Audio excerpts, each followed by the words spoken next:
Welcome to the Clash Masters Golden Edition, sponsored by Rush.gg. I'm Lady B, and joined today I have Itsu. We've had an incredible amount of action yesterday. I'm sure you were tuned in, Itsu, to watch it all, but we've got even more to come. 2 more teams to find out who will be playing in the finals tomorrow. How are you doing today, and how are you feeling about it? I'm excited, hoping that the teams are as ready as we are, because there is only this one chance of getting this overall second golden ticket. But I think we should jump into the format and take a look at how those teams actually made it this far so in this tournament. And we have right now the playoff stage. To get here, they had to win a couple of qualifiers and earn a lot of points, but this is now a thing of the past, and we are in the final stage, and the group stage of the playoffs, where we have 2 groups of 4 teams each. Is double elimination, and 2 teams only can advance into the finals stage, where then the last 4 teams are battling it out in a single elimination bracket to see who is going to win this golden ticket. And with that, we're going right into the prize money, right, Lady B? Absolutely. We've got to talk about what prizes are on the line for these teams that we have. And there is quite a bit for the playoffs. And not just that, but a golden ticket that we're going to have. So for the prize pool, we've got the coveted first place, $10,000, plus the golden ticket to advance into the World Championship Finals. But none of these players are going away empty-handed. We'll talk a little bit more about the brackets from yesterday and who's come through to face off into the finals yesterday. But I do want to note that even 8th place winds up with $750, 7th and 8th place, and 5th and 6th place wind up with $1,500 to $1,500 each. So that's not a bad place to be in. And I think these teams that walked away from yesterday really are in a good spot. They've still earned their place, even though they weren't able to make it forward. But let's take a look at that bracket. Why don't we take a look at what we had from yesterday's matchup and who moved forward and who walked away with the 7th and 8th position or the 5th and 6th position. That's right, and we have in there Queen Walker Stephanie and its MS Esports going into the playoff finals. While on the other side, we have Marcus Gaming and Strut dropping out of this competition and having no chance of winning this golden ticket overall. As you said, they're going to still make some prize money, but the one main goal, which is this golden ticket, is off the table for those 2 teams. While Queen Walker Stephanie and MS Esports can still have their dream going on. But we have to find 2 more teams who are going to battle versus them. And for that, we can actually take a look then at the matchups for today and see how that bracket looks like. We have Vitang, Vanguard Gaming, Cutie, Fenn, and Badzinger, who's going to battle it out today in a double elimination bracket. And as a Group A, we have 2 teams then moving into the finals stage of this tournament. Yeah, so that means today we find out ultimately who you and Carbon will be casting tomorrow to go for that golden ticket. So while we'll know the winners of the 5th through 8th positions and the prize pools that they'll have coming along, we won't know who will claim the 1st through 4th place prizes until tomorrow, and who will claim that coveted ticket. It's all speculative, but yesterday we saw a lot of hard and heavy-hitting action. Today, I'm excited for what we have to come. We have some teams that don't often get the spotlight, and if I'm not mistaken, I said it yesterday during the stream, we saw Ask come in with this Yeti Super Whiz Smash. I believe it was Cutie Fenn that actually started that. I could be completely wrong, but that's what I'm expecting to see. But let's hop into it and take a look at the Vitang roster for this first matchup. Now, Vitang is a name that is well known amongst the community. We've seen them in various World Championship series, so they're no stranger. We've got Lanslada, PSW, Lalo, Sincere Prayer, which I think everybody is looking at as one of the MVPs, and Warning. Sincere Prayer seems to never miss a mark here. That's right, he is not only an MVP player hit rate wise, but as well always coming in first for Vitang, which is going to give them, in most of those matches which they had, always a great advantage of this early hitter, and then more playing time for the rest of the team. And we actually saw as well the voting on Twitter, where over 60% of the votings were saying, okay, Vitang is going to make it today. So we have a clear favorite out of the 4 teams. So let's take a look at their opponent, because they are not having to face anyone. They are going up against Vanguard Gaming with Alex, Cobra, Dr. Jonas, Nebo, and Zakor. And I think that one is going to be a really interesting one. I think so too. Now, they're making a bit more of a name for themselves. Vanguard Gaming is a team that's kind of switched up their roster, and we do see this quite a bit every year, where teams switch up their players, trying to find the best combination to see who's going to win. And this team has been doing exceptionally well. So we'll see how they can handle not only the offense of Vitang, but the defense, which Vitang is also known for. So if you were to be a betting man, who would you go with on this one, Itsu? I mean, the community already said Vanguard, Vitang is the heavy favorite. I feel like just the experience is playing in their favor, and they were around already now for quite some years. Yes, they have some roster changes overall, but I feel like just the veterans are going to pull through, and especially with some of the newer players coming in so clutch, with always starting in first. We have seen about Sinstra Prayer. He's like a true monster and an incredible addition to the team overall, and he's giving them some great advantages going into those matchups. But at the same time, you have said Vitang is not only a really good-looking offensive team, but as well on defense, they were really doing strong. At the same time, again, as always, looking forward to see what type of bases we are seeing yesterday. We have seen a lot of anti-3-star bases over the day, if I remember correctly, with some clans opting into the anti-2. But overall, that's always an interesting thing to do, because it's always something where you think your opponent is going to struggle against the most. So looking forward to see what this today is going to be in this group, and what is going to be the most used base type overall.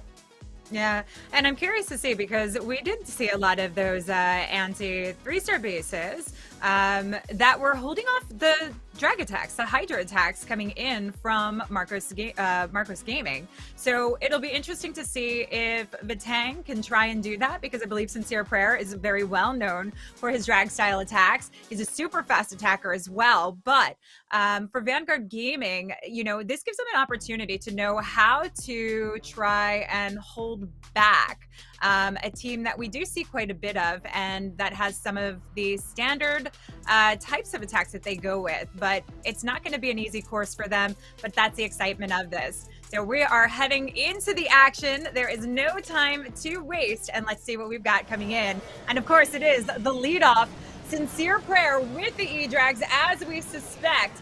And coming through, we've got the Town Hall on the opposite side of the base, but we still need to bring that blimp cutting across into the Town Hall position. We've got the heroes on the opposite side, keeping this sectioned off, but the main thing is to clear out the core of this base and keep those E-Drags going alive and get that blimp straight across through. But the Warden ability has been clipped, so he's going to have to wait till there's enough cleaned up to actually come in with this. Yeah, and typically those storages inside the base are not that great, let's put it like this, for those dragon attacks, because they're going to stall quite a bit.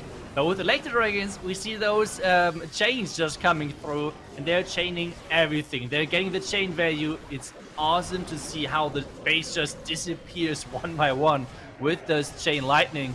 And now the Town Hall finally is about to go down. The heroes are still coming from the far left side, and it feels like there's not much left, but the rage was a little bit out of place. But still, Town Hall going down, so no problem. And I feel like this has not really worked. It was not been able to get countered since their prayer just too strong. And this is just impressive. He always starting in first, always coming with 3-star. I mean, which team does not want to have a first attacker like this? This is just incredible. There was like a minute 20 seconds on the attack there. I think there was a minute 40 left over. Absolutely insane. But that's exactly what you expect to see from Sincere Prayer, and why we say he really is one of those top players.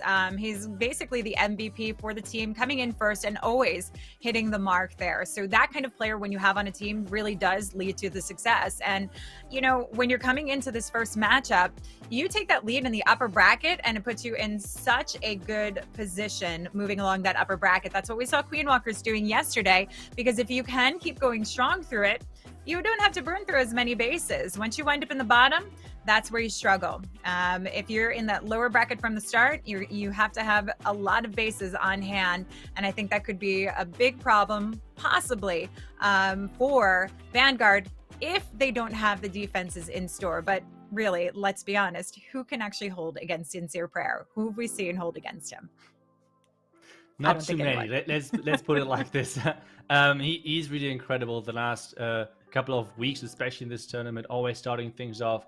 And you have said it, it's a big advantage coming from the top side, like staying at in the upper bracket overall, base-wise as well, and having not to play too many of those matches, because we have seen this now many times. All of those teams which are in this bracket have the capability of getting a lot of high-scoring matches.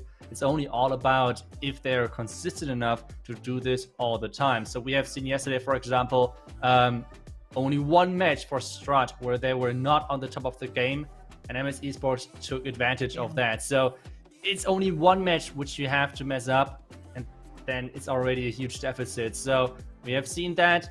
Hopefully it's not going to happen today too often. The teams can put as consistent performances out there as possible, but there can be only one winner. That's always the unfortunate thing, but at the same time, that's what makes this interesting. Absolutely. And some of these teams know each other really well through various tournaments, so it does put a little bit more focus and competition. I think the one team that has a little more surprise factor is Cutie Fenn, who's a little bit newer to the scene. So that gives them a little bit more of an advantage as the dark horse coming into it. So I'll be interested to see that. But even this Vanguard lineup too, you never really know what to expect. I think just this initial attack was definitely expected coming in from Sincere Prayer. And you mentioned the Twitter votes that were going on in favor of Vitang, and there are Twitter votes going on over in the YouTube channel as well. And for now, we're at 77% in favor of Vitang for the win. So I think a lot of people do see them coming in with this win, knowing their reputation, but I don't think they should underestimate Vanguard Gaming. The one good thing is Vanguard will have the opportunity, if they're not able to take down Vitang, to get back in it with a double elimination. And we have Alex kicking it off with the Lalo. Now we notice a lot of heals coming into play here, opening up with the Sui push coming in, and we can pick up some really good value here, especially with the Royal Champ. We do have the multis that we have to worry about, particularly in the core of the base, but let's see if this is where the heal's going to come into play, because I'm not sure how far this Royal Champ's going to go. He does have the invisibility spell, Itsu, but her pathing doesn't look quite direct to actually get to that multi in the center. Yeah, the Queen now has to get as much value as possible, and especially with this Tesla farm on the menu as well.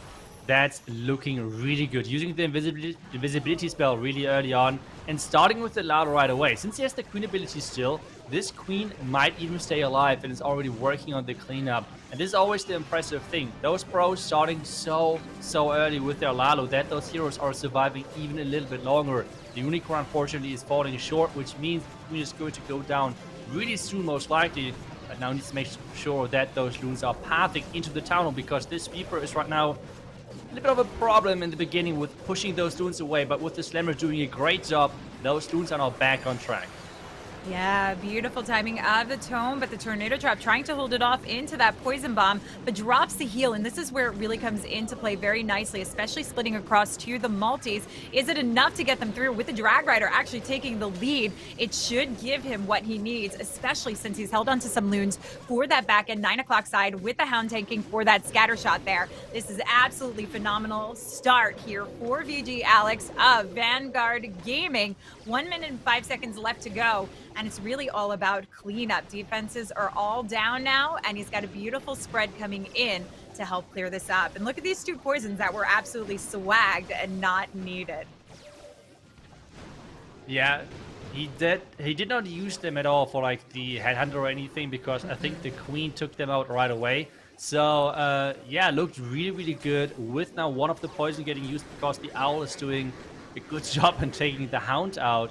But as you have said, at only time could be safe, which, yeah, I think at this point we can all see that it is not going to be what Vitang is hoping for, that maybe time is an issue.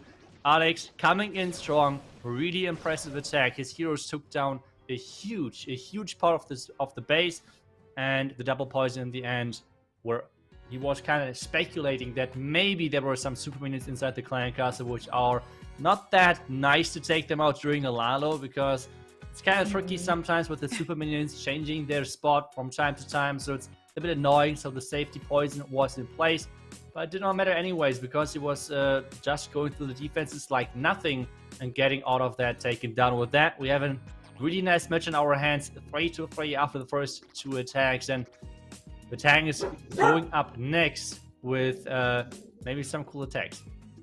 Yeah, so I mean, I think this is a nice confidence boost coming in for Vanguard Gaming. Being able to come in with such a strong performance, this is showing that they have no fear going up against Vitang.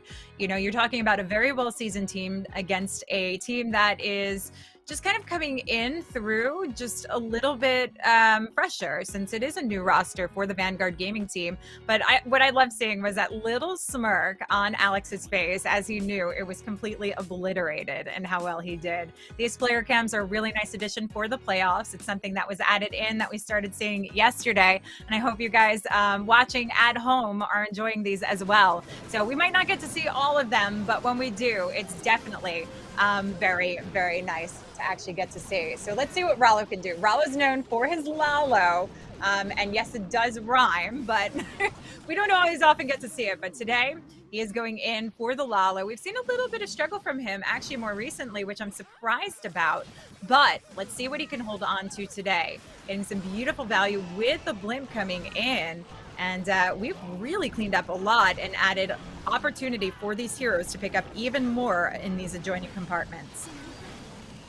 Yeah, and was that actually like an Electron or something like that? At least that's how it felt like, because he took down that queen as well, and only Cloud Moons would have probably not gotten that value. So interesting strategy coming into this, but he has to direct and help a little bit with those spells to make sure this queen is actually reaching that tunnel, because so far it looks kind of problematic for him. The queen ability is getting forced now, but he's not at that tunnel just yet. And finally the tunnel is getting attacked. You need now. Oh, he's freezing that tunnel, but the tester is there as well. Can the queen take down the tunnel? Another freeze in. Oh my goodness, this one was not even close at all. Lalo is now starting, but spells are not that many left at this point. Only the poison. Otherwise, he has to rely purely on this Lalo power.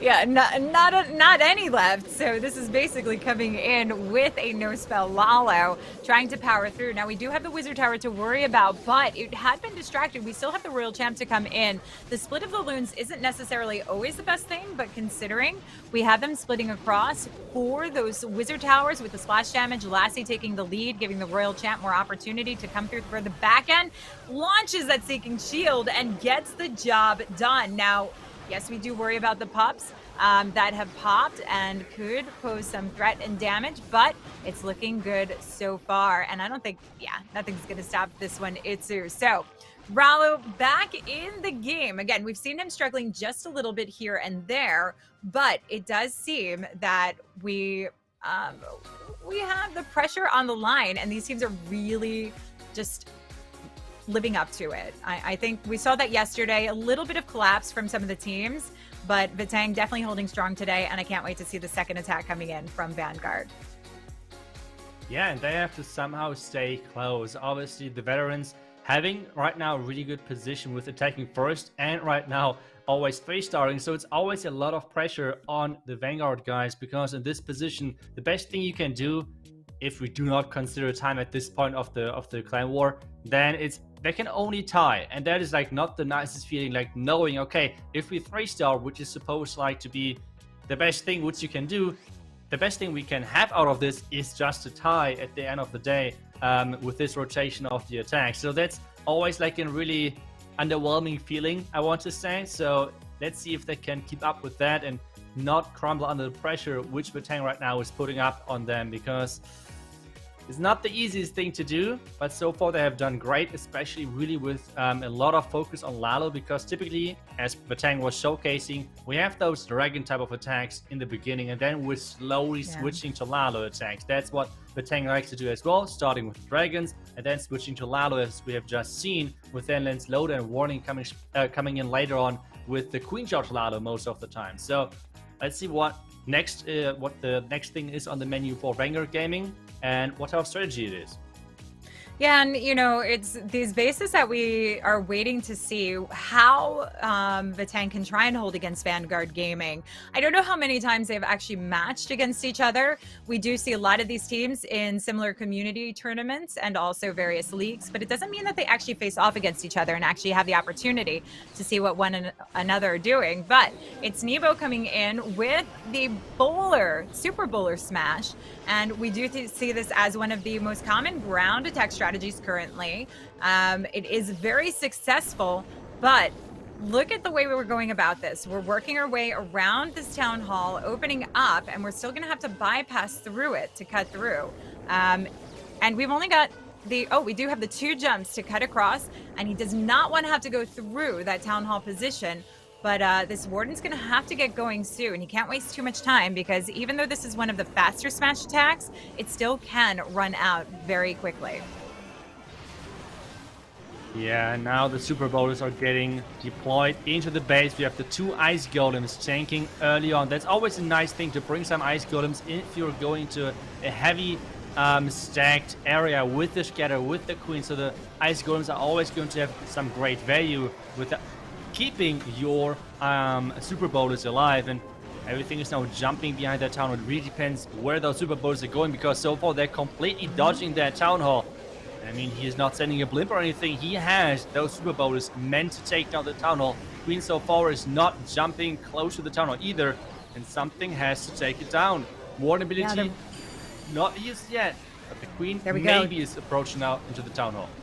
Yeah, that rage is what was needed to get the jump in, just on the cusp there, able to take that down, but the Super Bowler is actually taking care of the back end, and we've got the reinforcement of Hogs along with the Royal Champion, which is always a great opportunity to actually protect the Royal Champion when you bring in those siege barracks. They take the lead, actually distract the Skellies for now, giving the Royal Champ the opportunity with the freeze holding off the scatter shot and Wizard Tower, and there is still plenty of time to finish this one up. No consequential defenses on the back end. We've just got the Wizard Tower, AD, and Archer Tower, which really is not a lot of pressure for this Royal Champ, who still has her ability, Itzu. Yeah, what a wonderful plan in the end. He took the risk of maybe skipping that town, but the Queen was in place and really nicely taking this base down. And with that, we have another 3-star coming in and another tied up match. Both teams are coming in strong. And I feel like, yeah, both teams are well prepared, and we're seeing a lot of those anti-3-star bases again. So far with I think, huge variety of strategies, right? Because we have seen now, I think the second attack, if we kind of like, I don't know, speculate on what the entry was from Raylo, I think it was the Electron.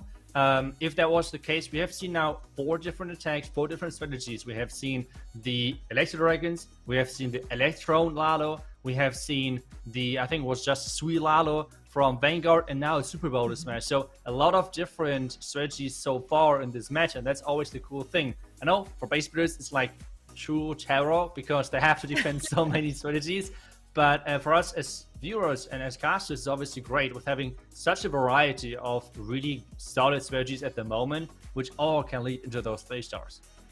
Yeah, and I know that there's been a lot of talk in the chats between YouTube and Twitch about, you know, too much air attacks, too much Lalo. So when you get the opportunity to see these ground attacks, like we saw yesterday, we actually saw a lot of hybrid coming in. So nice to see the Super Bowler Smash. But it was Ast who came in with that Yeti Super Whiz attack, which is something that we don't often get to see. And that's what we're going to wait later today to see if it was Cutie Fenn that actually brought that one through. But now we have PSW coming in, and we've got that super drag. So they are taking advantage of the dragons, which we still have a lot of power with despite the nerf. Zapquake to clear out some of the passage, taking down the scatter shot and clearing up some nice traps, taking down the AD. So this is working out very nicely. We do have the blimp to sail across for the town hall, and we're going in it early, which is actually going to create some really nice pathing for these super drags.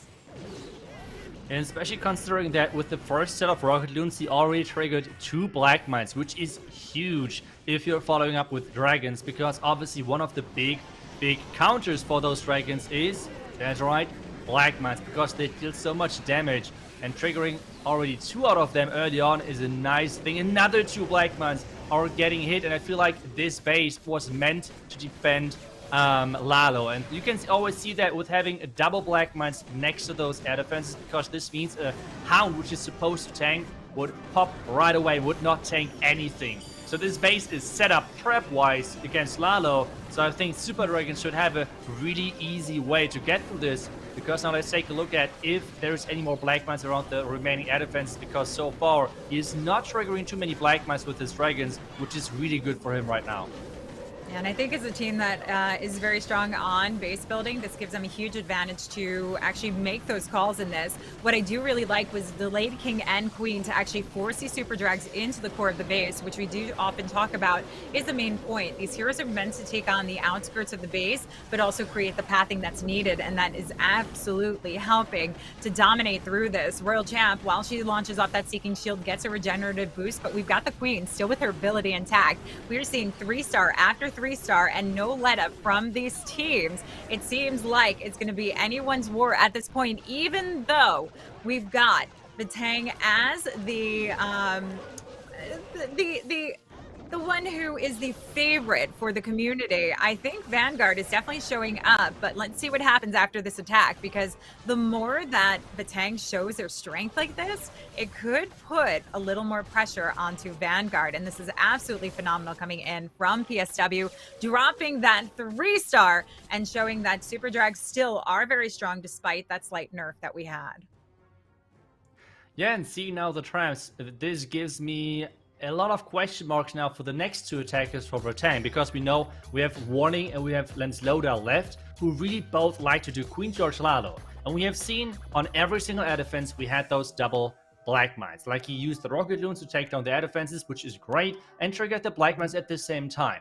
But if now Lalo or Warning are going with Queen Charge Lalo, and typically you only bring 1 Lava Hound, and this 1 Hound explodes in the first 1 second, Lalo's getting kind of tricky, because you have a lot of housing space invested into the healers, into possible wall breakers and things like that. So that's going to be interesting if they're going to have the trap set up in all of the bases like this. And this is like really the thing which I'm looking forward to see, if that was just one specific base setup where they really believe that Lalo is going to commit, or most of the bases have this double black man setup close to air defenses. And at the same time now, the next question mark is if Vanguard now can tie up against and keep pressuring Vitang, because if exactly is happening what I just said with the double black mines, this could cause a lot of problems for Vitang later on with their 2 Queen Charge Lalo attackers now left remaining with their attacks.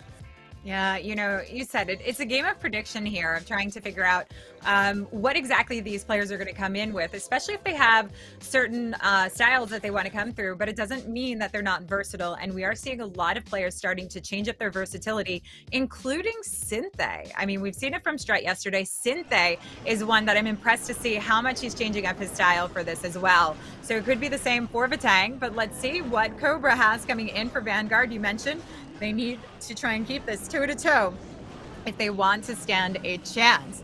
And Cobra with the Snowlow and the Zapquake to actually kick this one off. You've got easy passage to the Town Hall for the Queen. You can already see it sectioned off, so she can work through that nice narrow compartment at the 3 o'clock corner there. It's already sectioned off to push her in and wrap her way around. Yeah, while the Queen is now, as I said, wrapping around, going for that Town Hall next because of a nice invisibility spell. Does everyone at this point has like an insane PC? Like, if you take a look at the face cam, that is just looks pretty cool. He has like a small party in his room, it feels like. Okay, that's kind of crazy. And so far his attack looked great as well, like taking down the Town Hall, got the value he needed. Now only this one Headhunter might be a problem because he needs to deploy his poison in place to make sure the Headhunter is not going onto his Warden. Yeah, so Stone Slammer taking the lead here, but opening up a little bit too early. Typically, when we have these multis in the way, we want the Stone Slammer to come across, try and soak up the traps, and work their way through and get the Drag Rider enough opportunity to actually get in and take it down. So freezes up the Expo, trying to give the opportunity for it to take it on, but the Loons are already coming in, and they are going to be subject. Wait, we've got that one final freeze to hold it off, but here come the traps. Drag Rider goes down. We've got the Red Air Bomb as well, and the Skellies on them. Not enough to take it down, and he does have a surround of Loons still coming in for the back end, but the Air Sweeper is going to be a bit problematic. This Ice Hound needs to do some work here to try and help out, especially with that Air Sweeper. The one Loon to save the day. The one Loon sneaking in and taking down the Air Sweeper right there. He even has the Ice Hound left, as you said it, which should explode soon and give him even more ice buffs to take everything out, and that's going to be a nice 3-star for him. The Fenn Tower was not even able to take down the Ice Hound right there, and with that we have another 3-star. Both teams are showing why they deserve to be in this position of the tournament. Both teams are starting perfect, 3 out of 3 attacks so far, and what a match we have. What a match we have so far, and especially Vanguard. Yes, they have used twice Lalo, but I feel like even though you always say, okay, that was a Lalo attack, you have so many different variations out there. And as you said it, we have the Snowlow coming in with the Ice Hounds and really trying to like have the value in the freezes of those Ice Hounds. So really nicely done, but now it's back to Vitang. And as I said already, if the traps are always placed in for Vanguard as they just did in the last couple of bases, I'm a little bit worried about the Queen Charge Lalo, which we probably are going to see twice now from Vitang. So looking forward to that. Maybe they're going to bring an Ice Hound as well. Like that's definitely a solution which you can come up with using, instead of the regular Lava Hound, an Ice Hound, even with the Queen Charge Lalo. That's for sure an option. So looking forward to see what they're coming in with, if they're sticking to the Queen Charge Lalo, or if you said it already, if the versatility is kicking in and saying, okay, maybe we should switch things up. We have noticed the double Black Mans always as well, and maybe we should not risk it to go into that with our Lalo attacks. Yeah, and they've already had that warning already, so that gives them an option to know that they might need to switch things up, but it's almost a little bit too late once they've only had the 8 minutes to really plan and they have their attack set and ready to go. But that's the great thing about this is, you know, with the meta that we have where it's so versatile, where we have so many, you know, it's difficult to defend, but we have so many different attack styles, it plays mind games on these players and allows them to really have this cat and mouse action, which we like. And you did call it for warning, the Queen Charge Lalo. So let's see if Nebo has actually baited anything for this to try and come in. Beautiful opener to get the CC Lord coming in with that Yeti Blimp, taking down some of the defenses inside the base. But the main point of using these Yeti Blimps is not just to get the value of the defenses, but ideally to get the pull of the CC so the Queen Charge can actually carry on in a nice position. We've got her easing up her path, but we've got to see which way she's going to go. We've got the Mortar to try and pull her down and around, bring her into the scatter shot, and does drop that invisibility spell because that Wizard Tower is just a little bit too close to try and pull the Queen along. It's now a double Blackman. The Test Loon is in, but he's not deploying it where the air defense was. And so far, the Blackmans were always hugging the air defense. So are there any Blackmans which he might have skipped right now? That could be a problem, like doing this Queen Charge with losing healers already early on. Another Loon is coming in, but again, it's not going where the air defense was. But so far, no Blackmans coming up. Wall break to get the connection open, to get that Queen towards that. And there's the Blackman I was talking about, exactly that Blackman. And there's the second. I predicted it. Where's the scout and spotter? We're just the casters. Come on.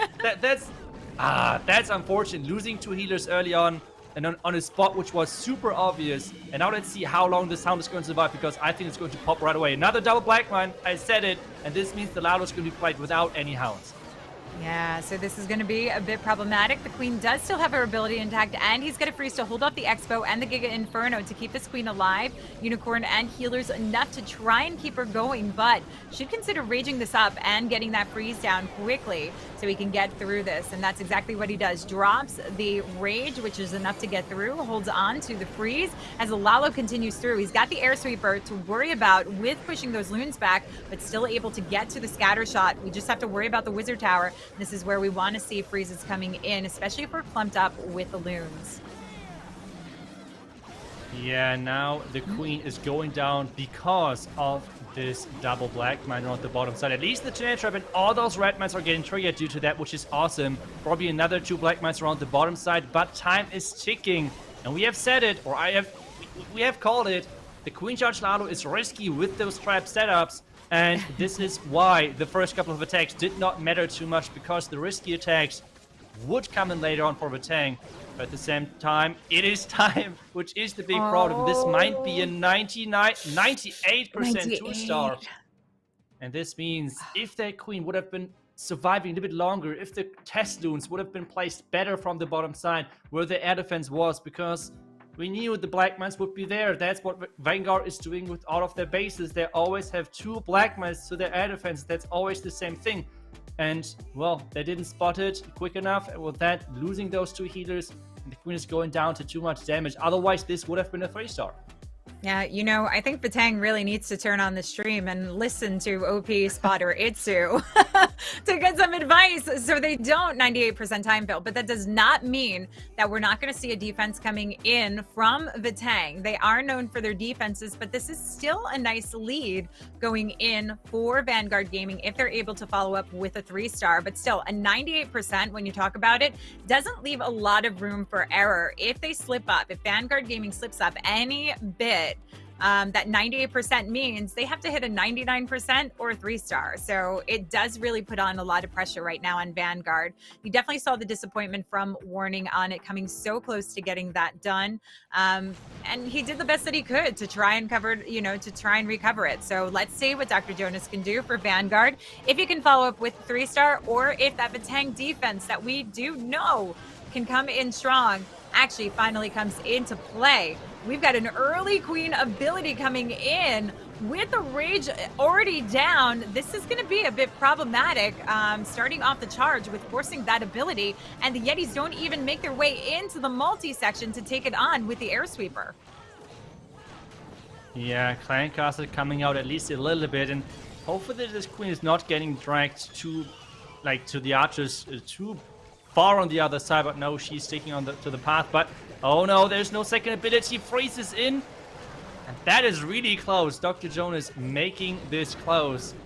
And he needs to get an above 98% to get the lead. I mean, the possibility is there so far. Both teams were perfect, but it feels like the last attackers now really feeling the pressure on them.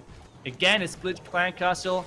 Couple of troops are coming out. He needs to freeze it again. And spells are getting, used quite a bit. He has to use them, like he's using them nicely, but at the same time, it's so many spells which have to be used, which is really limiting his queen charge, because this queen again has to get the town hall, and there is a lot of damage on that queen now.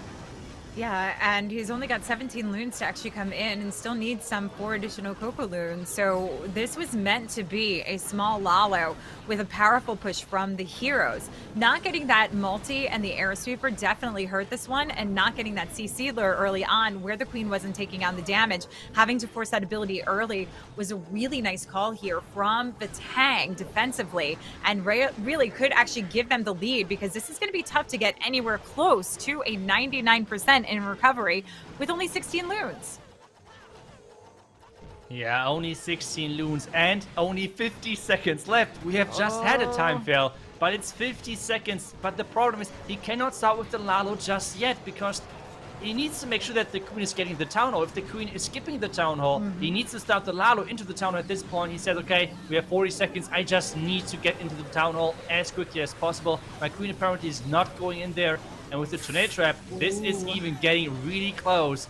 Warden ability soon, but the town hall should fall with that. But still, a 3-star, that's not anywhere near. And with that, Vitang keep their lead, because the percentage is better for their attack. Absolutely, and we lose out a lot of loons to the poison bomb because there was no haste to actually sweep them out. The rest coming into the back end, and we talk about these the placements of the air defense, the wizard tower, and the archer towers. These are really detrimental on the corners when we come in with Lalos that can really take down loons fast. 88% is not where Dr. Jonas wanted to see his team be. We're talking about a 10 building differential now. So with one attack left for each side, this is putting them at a huge disadvantage unless they can hold and predict another big defense and come in with a 3-star. Yep, that's right. And again, I think we're going to see exactly the same army. I feel like so far Warning and Sloda both are going in with their legend armies because they're feeling so safe with the routine which they're getting from legends that they can take down any base. I feel like the only thing which they might adapt is the amount of wall breakers they're going with, because a lot of people like to run 4 or even 5 super wall breakers in legends to be able to take down whatever they're going to get against them.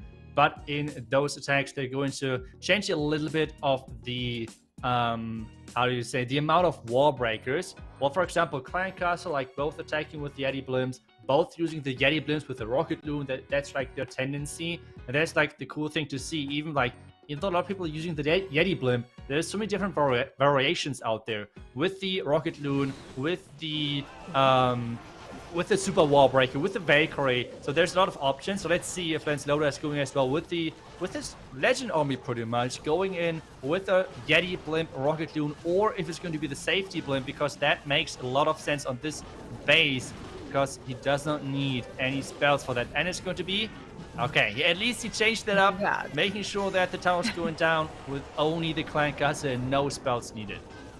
Yeah, that is beautiful. And the Queen taking on the storage to ensure that the sneaky gabs go straight for that town hall. We've got the full lure. He's got the rocket loons actually slowed down in the poison along with those super minions. And nice timing on it because they were slowed down already. Zapquake to connect this, to create that adjoinment to the compartments, and we've got the push of that Queen up into the center of the base. I love this attack style where we're using those open alleys to get the value of the multi-targeting Infernos. This is already looking good for Lalo with the value that he's picked up and with what the Queen has to offer. I honestly, the way this is going, can't see this one failing.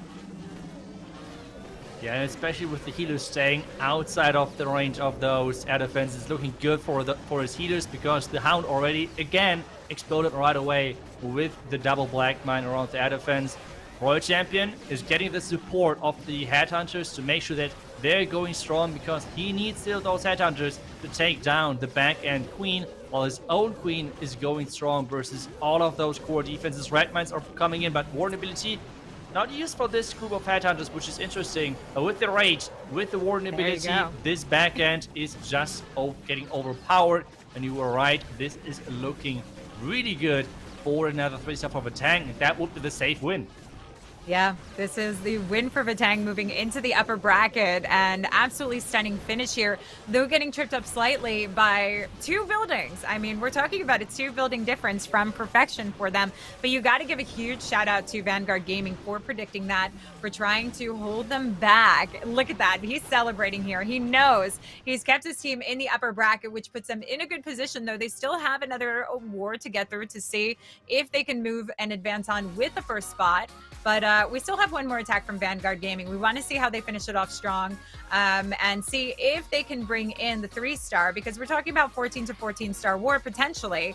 And if they can really get the team motivated for the lower bracket, that could help out. The only problem that we talked about is once you wind up in that lower bracket, you're just burning through more bases, and it creates a longer day for you to have to get through, and so many more opportunities that you don't know who you're going to face off against. At least when you're starting the day, you know your opponent.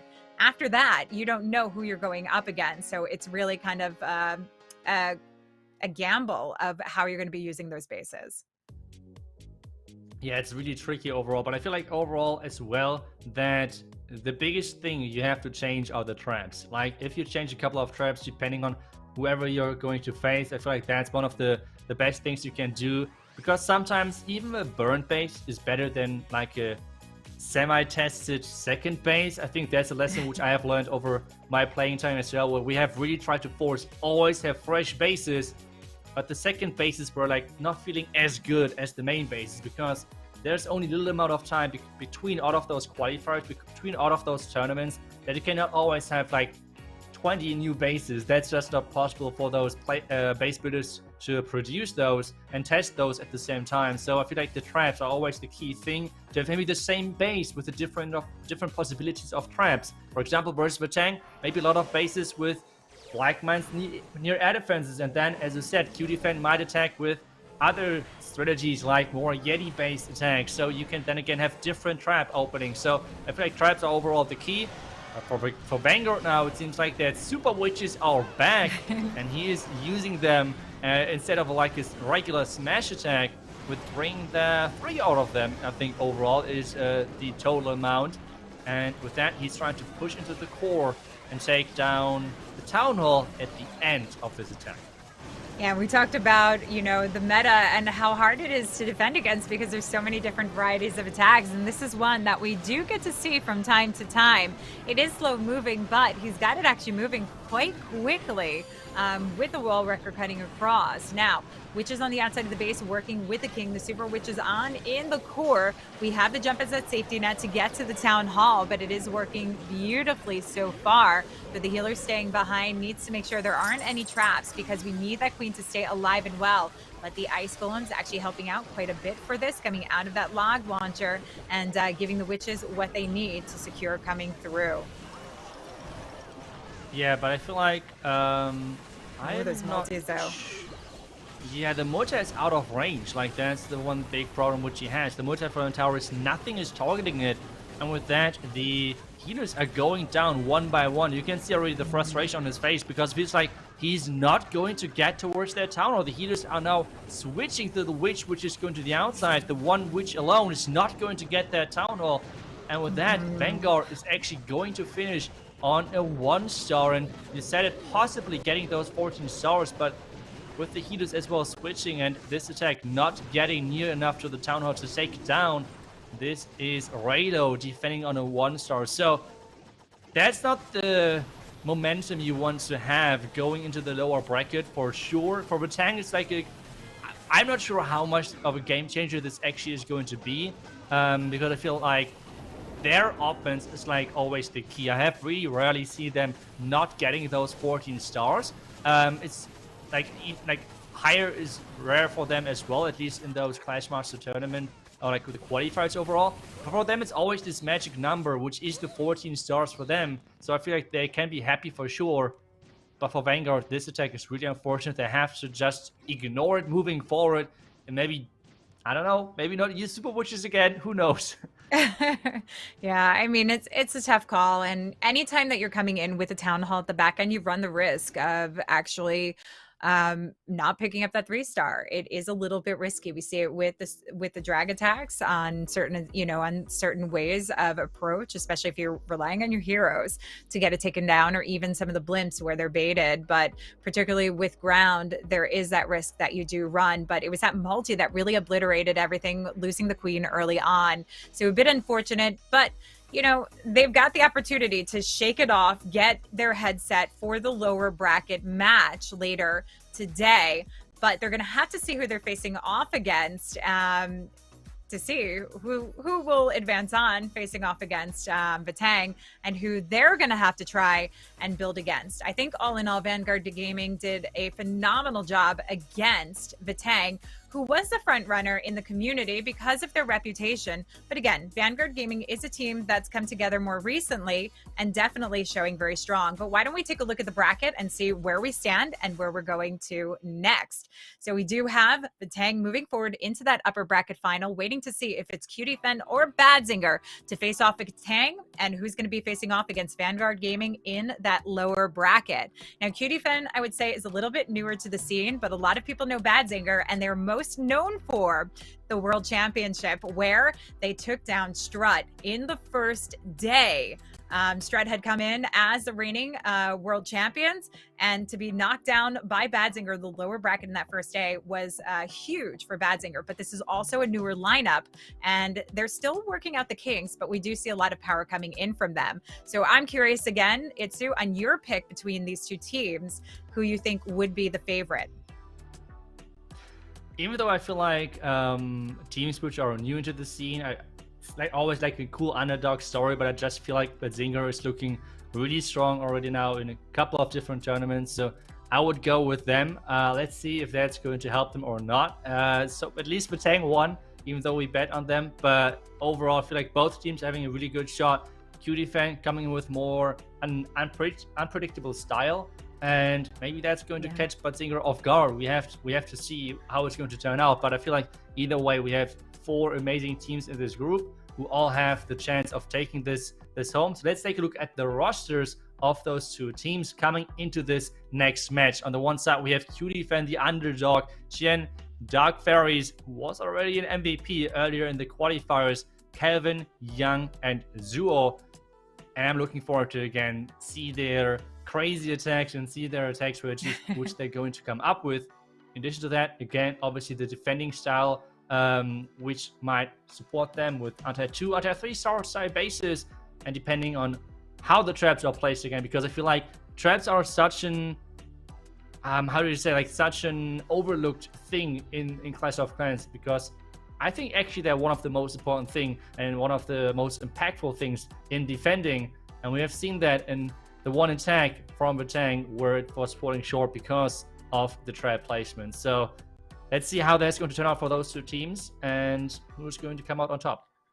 Yeah, you know, I mean, I've heard it before and I've been seeing it more and more because of the meta.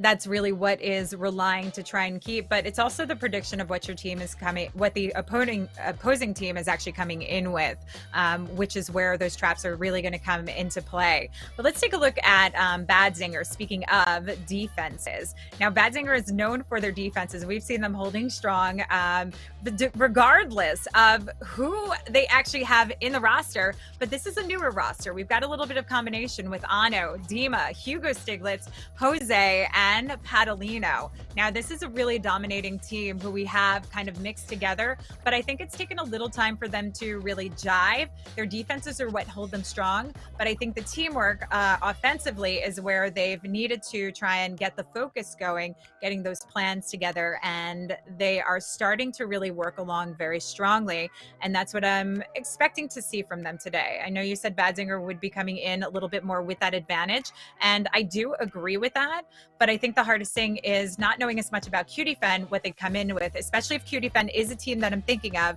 that comes in with those Yeti Super Whiz attacks, because as we saw, like, that is very difficult to try and defend against, especially since it's newer meta. Yeah, I'm just trying to think of how much Cutie Fenn did Queen Charge Hybrid, because if they did not do that strategy too often, I would love to see like a troll base where all of those spring traps are placed against possible Yeti entry. Like every single spring trap in this one area of the base where it's like, okay, Yetis are going flying right away. And with that, you could really cause easily a 1-star, because typically those Yeti attacks are getting used with lock launches from the other side of the base. And if you're falling short getting that Town Hall because all of your Yetis are flying within the first second, it's going to get kind of tricky of saving this 2nd star. So maybe that's something to consider overall. And that's why Yetis are not getting used that often, because they are really vulnerable versus those traps. But overall, looking forward to see the traps, looking forward to see the strategies, if it's going to be Yeti strategies again, because we don't see those too often, even though it's kind of cool to see something out of the meta and not Lalo, for example, but instead some other cool strategies. Yeah, and I think that's what the viewers definitely want to see. You know, Lalo is not an easy approach, as many people know. It takes a lot of time and skill to actually work through that, because it is one of the biggest multitasking type attacks, and it has so many different variations in which you can go in with. But it's the pathing and combination of using those spells that really count. Other attack strategies, the ground attack strategies, are a little bit easier, particularly for more of the casual community or even some of the pro players. So that's why we see them coming in with it. And we just don't see enough. And I think that's what a lot of the community is waiting to see. They want to see the variety coming in. They don't want to say the same thing over and over again. And that's the great thing about the current meta. But the one thing I can say is that when you have some of these exceptional attackers that are known for their Queen Charge Lalo, it's like expecting to see Sinthe come in with the Skelly Donut Hogs, you know? you almost always want to see that, you know, where you'd want to see Yo-Yo coming in with a, you know, a Sui Lalo, you know, or coming in with that power. So there are certain expectations there because of the abilities that really showcase the power of some of these pro players. But let's see, we've got Zuo starting off, and we get more Super Witch action, but coming in with the 7-1 combo for the Zap Quake here to shape up what we need coming in. And we are going for that scatter shot, looking to take it out and shape up what the Warden needs to path on. This is going to take off a lot of heat from him and also speed up the process for the cleanup and funneling for this Warden. Yeah, but this test form takes some time. We have seen Super Witches already earlier today, unfortunately. So hopefully that's not a problem. Super Witches, again, only 3 of them. So he really is lacking like a lot of damage, which we have seen as well earlier in the attack with those Super Witches. It's always something to consider if you have only 3 Super Witches, especially if you're using the Lightnings. This means you have only 3 rages overall, so power is always something you need to consider, but he has the lock launcher again to somehow push through. In addition to that, going to give his troops a little bit more damage, because with the logs rolling through, that's obviously more damage than which can be dealt versus this base. Logs are rolling through, he's slowly getting access into the core of the base, and now those Super Witches, they now need to somehow power through. Yeah, Queen already in there. We've got the jump to connect to the town hall, since we may not get the full opening that we need, but with that little compartment, the Queen can still actually reach it. What is nice to see is that King wrapping around the corner, taking on some of the outskirt defenses, trying to keep the Witches and the Queen pushed along, but a little bit of distraction here could be a problem. Pops that King ability to try and get into the multi and keep everyone back on course into the core of the base, which is very important. But look at the Sitsu. He did get the full opening into the core, so that jump is not needed to get through, but could come into play to push the King along if need be and get more power out of it, since he still has some life left to him. Yeah, the jump is getting placed, the rage is getting used. Freeze is not left anymore, so this Queen has to power through, and with the ability the tunnel should go down, but again, I am not sure if that's going to be enough for the 3-star. It depends how the Royal Champion is going to path. If she's going to go into the Town of Poison, this could be bad news for him. And as well, only 30 seconds. Cleanup is getting placed more and more. Healers are nearly gone. The Queen is tanking right now the Expo, which is huge. Royal Champion ability. And that could be enough if there wouldn't be a lot of storages.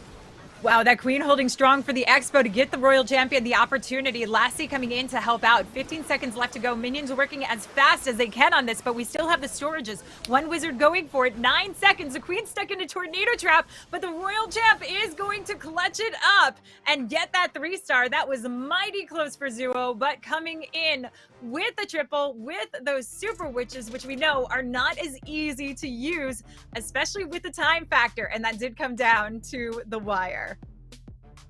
I'm just so happy that we're not starting off the match with a 1-star. That would have been really unfortunate. Yes. Like, those are always the most brutal ones to watch, because obviously from the beginning it's already really one-sided. I never wish anyone a 1-star, except if you're attacking me Legends, but otherwise in those matches I wish no one a 1-star. It's just so heartbreaking otherwise, right? Like, it's so heartbreaking for the player. It's just really hard as well for the team to come back into the match as well. So things are tricky there. So a nice 3-star with the Super Witches, showing that they're still viable. I don't know what's more scary, seeing the 1-star or knowing that Super Witches, even though their max level is for Town Hall 12, is still somehow viable for Town Hall 14. I don't know what is more scarier, but either way, nice 3-star to start things off. Now it's back to Badzinger to tie things up again. And we still have people like Clash with Eric asking for upgrades on Witches when you see that happen. Please so, no. Yeah. So yeah, I think they're good where they are. They have their place, as you can see there. And I think it's nice to know that, you know, you have to have the right skill in order to do this, especially on the pro level. Now we have Jose coming in for Badzinger. Jose had been playing quite a bit last year, and we've seen some incredible stuff from him. Now, what I've seen recently has been a little bit more surprising because he's been known to be a very strong and solid creative attacker. We do have the 2 skellies, the 2 invisibilities here, and the rage, but I'm looking to see what kind of value we can get out of that. Doesn't look like it's going for the CC, but rather to help for some distraction coming into things as the queen wraps her way around. King forcing his way into the scattershot compartment should force the queen to come in, but we've got the rocket loons coming down. He needs to freeze it up quick, gets it knocked down, and do we have the poison? Yes, he's able to hold strong, but doesn't go to the town hall. So Sneaky Gob's got to come in, and he's got enough just to take it down with the 7 and the invisibility spell to get the job done. Nicely done. Town hall is going down. It's always looking kind of scary with that invisibility spell, not gonna lie. Like, it always looks like, okay, the town hall is going to go invisible for sure. And then you're like, oh, it's not. Okay, everything is fine. Now, Skeleton Spell is in place. He's even investing the Blimp to get the couple of loons, couple of something into this core to take down the multi-inferno tower, maybe even tank the scatter shot, while he's still keeping his surgical approach with the remaining loons from the outside, opening the Blimp in the core, raising it even up to make sure that this Dragon Rider is going to have a great time of taking care of the core of the base, and then some more freezes for the multi-inferno tower, and things are looking good for Badzinger to tie things up. Yeah, I mean, this is so overpowered with the amount of loons that are left over. Still, we've got 2 distractionary ones to come in for the back end. Not worried about the splash at all with the power he has. And he's got a swag invisibility spell, some swag troops that he's dropping in, but making sure not to waste them. I mean, the invisibility, obviously, you can waste because you really don't want to have any issues coming in by using it and wasting time if it comes down to that, especially since Cutie Fenn started off with a 3-star. So Jose coming in with a solid beginning performance for Badzinger, and this should be good and motivating for the team to actually come in with, because like I said, we've seen a little bit of hiccups from him here and there, but he is known as an extremely strong attacker, and coming back, it seems like they're focused in this with so much on the line, since getting into the finals tomorrow means a chance for $10,000 in first place and that coveted golden ticket into the World Championship. So they've got to be on their toes and on their game. That is right, and I feel like with the golden ticket, we have something on the line as well, which got like announced as well from Supercell that this Clash Worlds Finals might be an offline event, which makes this even more interesting. I mean, Supercell live events are always great. You always meet so many other people around the world, so that's always something you look out for, and always something to like. That's something which makes the teams even more excited about this, in my opinion, because this is a really cool thing to meet the clasher behind the device, because that's why we play it as well, the game, right? Like, we all love this game, we all play this game. You want to meet as well the person behind the device, and I feel like that's always cool if you can do that with your teammates, with your clan mates. And we have the next attack in. This time around, though, it's going to be a Queen Charge with Dragon Riders on this one, trying to have the Blimp flying really far into the base to lure out the Clan Caster as well. In addition to that, he might, not only might be, but as well, he's able to take down the Royal Champion as well. So great value early on with those Yetis. Now the thing is, the Queen actually has to go towards that Town Hall to take it out. Yeah, and in a spot where she's taking on just a little bit of damage, but not too much, drops a poison for that Hound, can drop in an archer or a minion to help out with those pups so they don't target the healers. But we've already shaped up the course to move that Queen in. You can see the storage taken down quickly and an easy push coming in. But we've got 3 super wall breakers to start opening up the path. We also have the King that can come in, shape up a little bit more. And if we look at these Drag Riders, we want to make sure that they actually work through. The King could either work on the outside of the the base, but it's not as much necessary since they work more like hogs, and the king could pick up more value for the queen. But we've got the opening to lead her and weave her in and out of these open chambers, which is absolutely stunning, and she's really going to shape up what's needed for this. So I do suspect to see the king working alongside of these drag riders, just keeping the cleanup moving along so you don't run the risk of time. And here we go, Warden coming in. We should see a nice clip coming through to get those headhunters just a little bit further past and help out just a little bit more, but definitely delaying it as we wait to get towards that queen. Yeah, now the king as well is running inside, which I'm not sure. I don't think that was planned, but this might be even a good thing in the end because he has the king and the yak in the middle, and that king is now going to take down the defending queen. It's like, wait a second, what is that king in the core doing right there?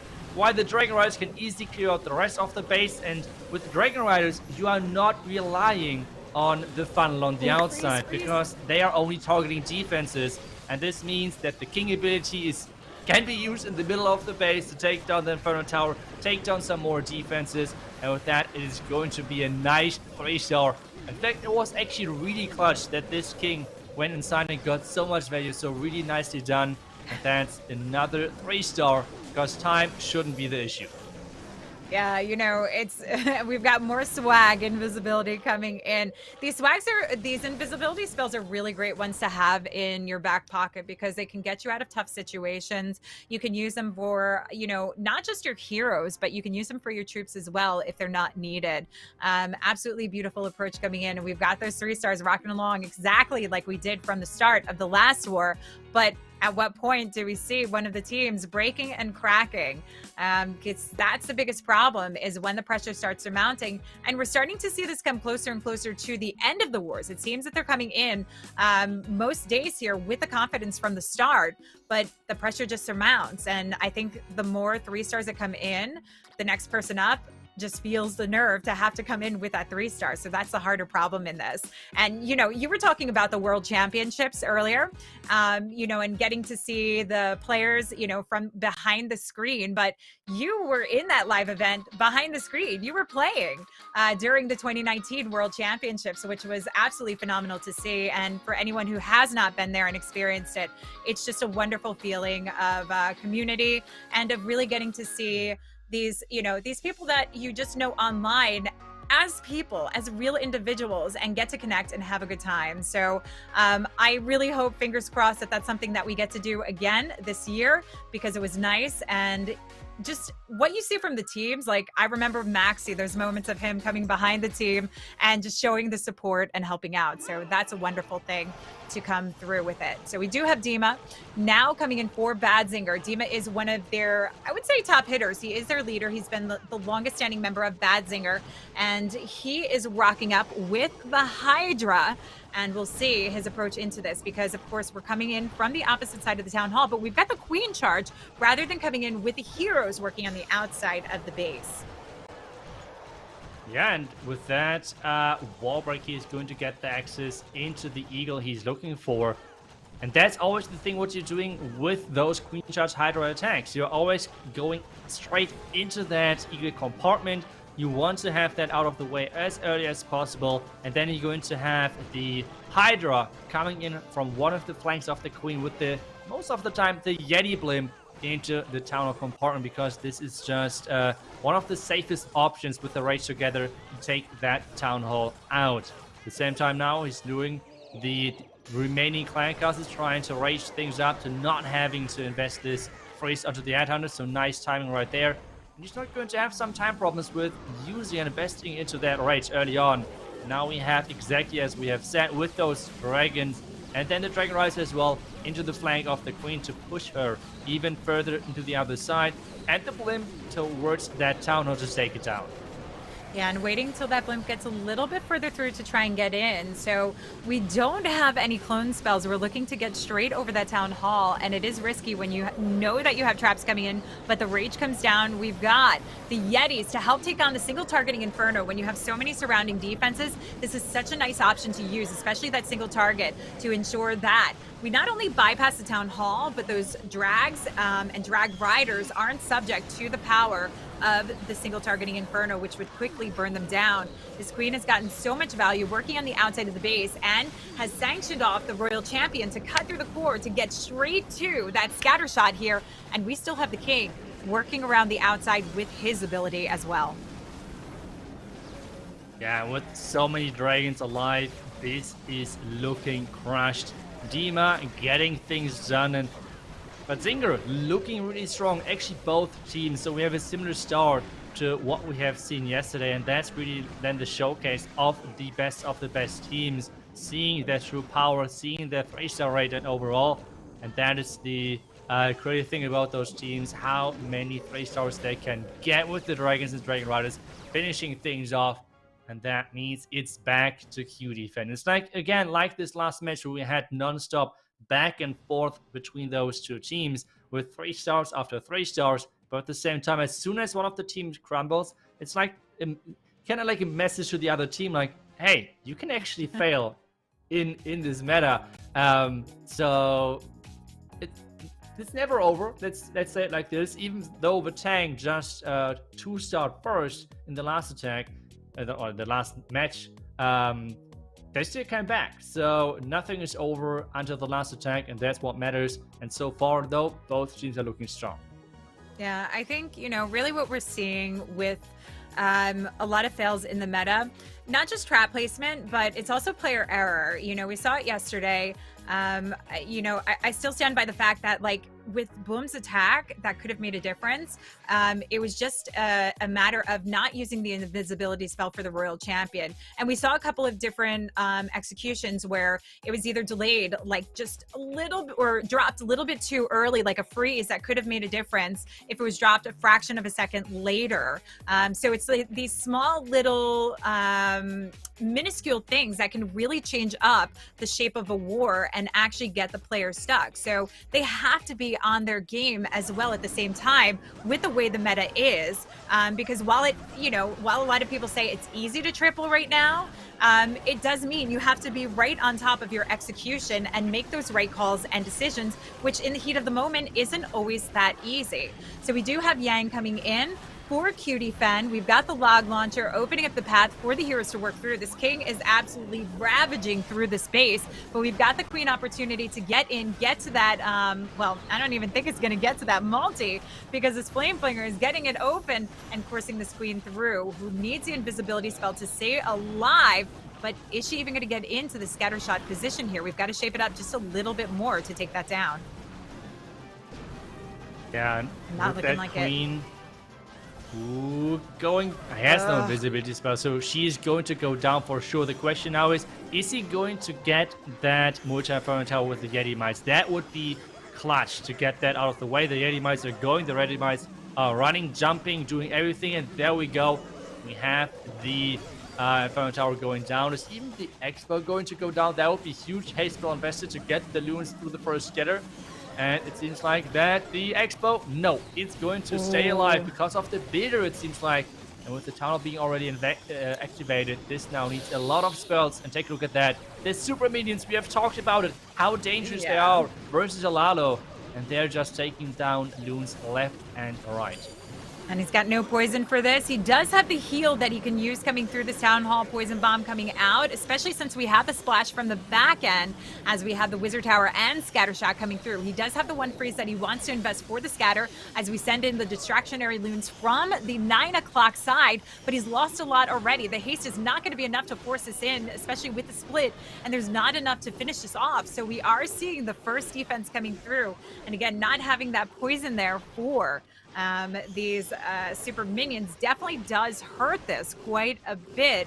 Not Yang's day, and we do see the first defense on the board. Dima, who's known as one of the strongest players, but also a huge defender, and he's the one that actually often talks about trap placements, definitely comes through with his defense and showing that Badzinger is a force to be reckoned with when it comes to defenses. Don't ever count against them when it comes to it. But it's a 93% here for Yang of Cutie Fenn, which isn't bad.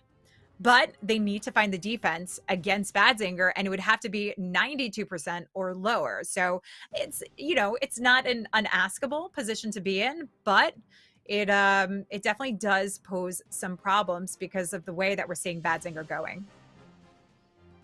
Yeah, I mean, Badzinger so far have not shown any weakness whatsoever, so they are looking great so far. And especially we have not seen anything trap-wise, which would have led us to anything different than saying that so far that both teams are reading the bases great, just with that queen not stepping the way that he would have liked her to go. In addition to not dealing properly with the clan cars, he invested both poison in not taking down the super minion. That's always the big problem. Like, even though the super minions were surviving, we still got 93%, and now we can already see, like, with the super minions going down, this would have been guaranteed a 3-star as well. So only this one small thing going not his way with the poisons, not taking down the super minion, and the attack is already done. And that's why those different clan classes are sometimes a good thing, to mix sometimes something unexpected into this.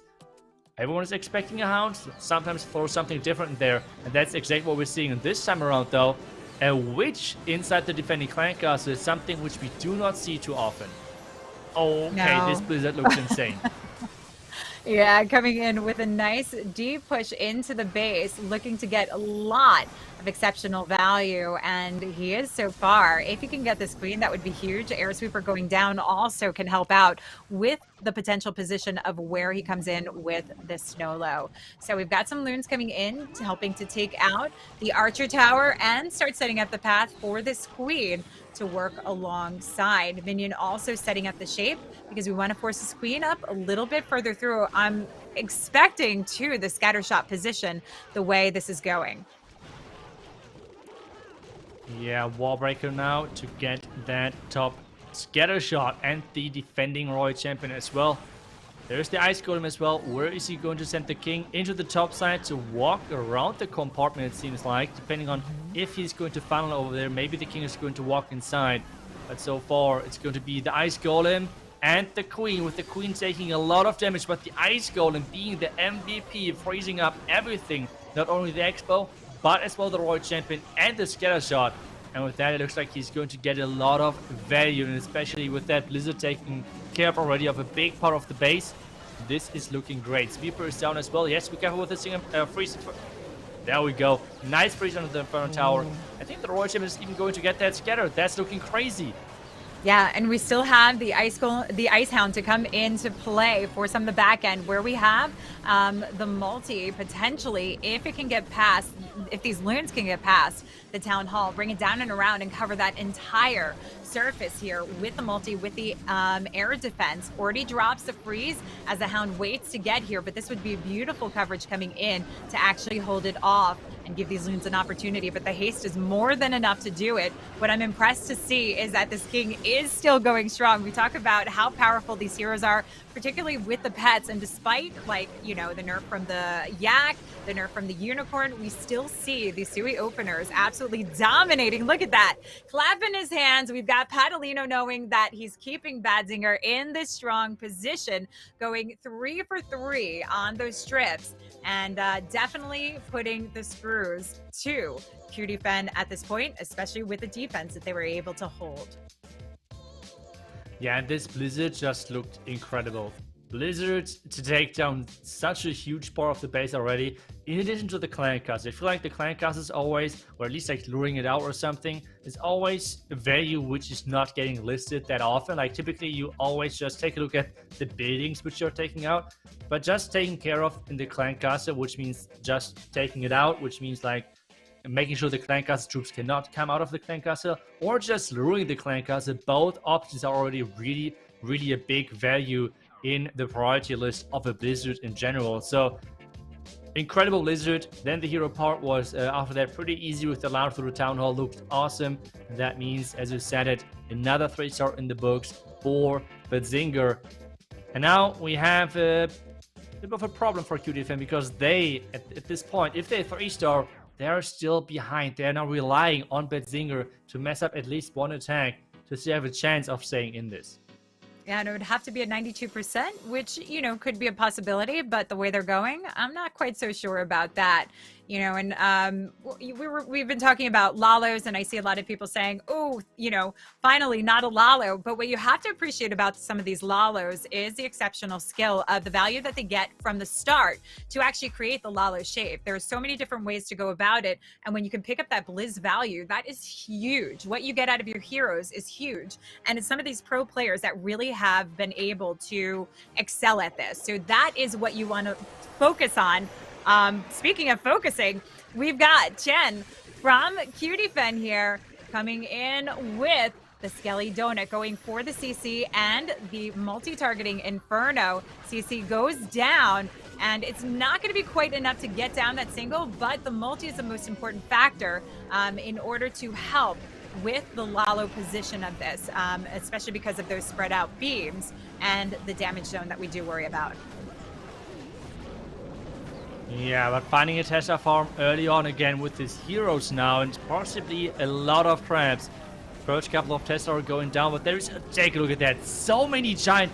Okay, I feel like this was a hero dive and the flame finger bait right there for sure. So many giant bombs, so many Tesla, so many spring traps, so much everything pretty much at this point. Grenade trap at the town hall as well, but I feel like if it's a safety blimp, that should be no problem. The town hall should go down, and the queen ability should take care of that eagle and take care of that defending queen as well. Yeah, I got a little worried about that storage there, seeing a little pushback from those sneaky gobs, but they do take down the town hall. Queen dropping that invisibility to get more power out of the Sui, cleaning this up. It would be nice to see if she can get the wizard tower down and the warden tower down, but has to force through this ability, and the king is going to distract her, so drops in the headhunters to help out and gets the loon started to give a little bit more to this, freezes up the warden tower, and does she get the king in it? Yes, she does, to get what's needed to cover this up, and that keeps the path on course and narrows it out, which is super important for these smaller combination spells, the smaller radius spells like haste and freezes. Yeah, but the Lava Hound, he misplaced the Lava Hound. The Lava Hound, instead of going to the 3 o'clock air defense, he is now going to the 8 o'clock or like 7 o'clock air defense, which is a complete different side, and that means nothing is tanking for that scatter. He has to invest now a lot of spells to overcome that.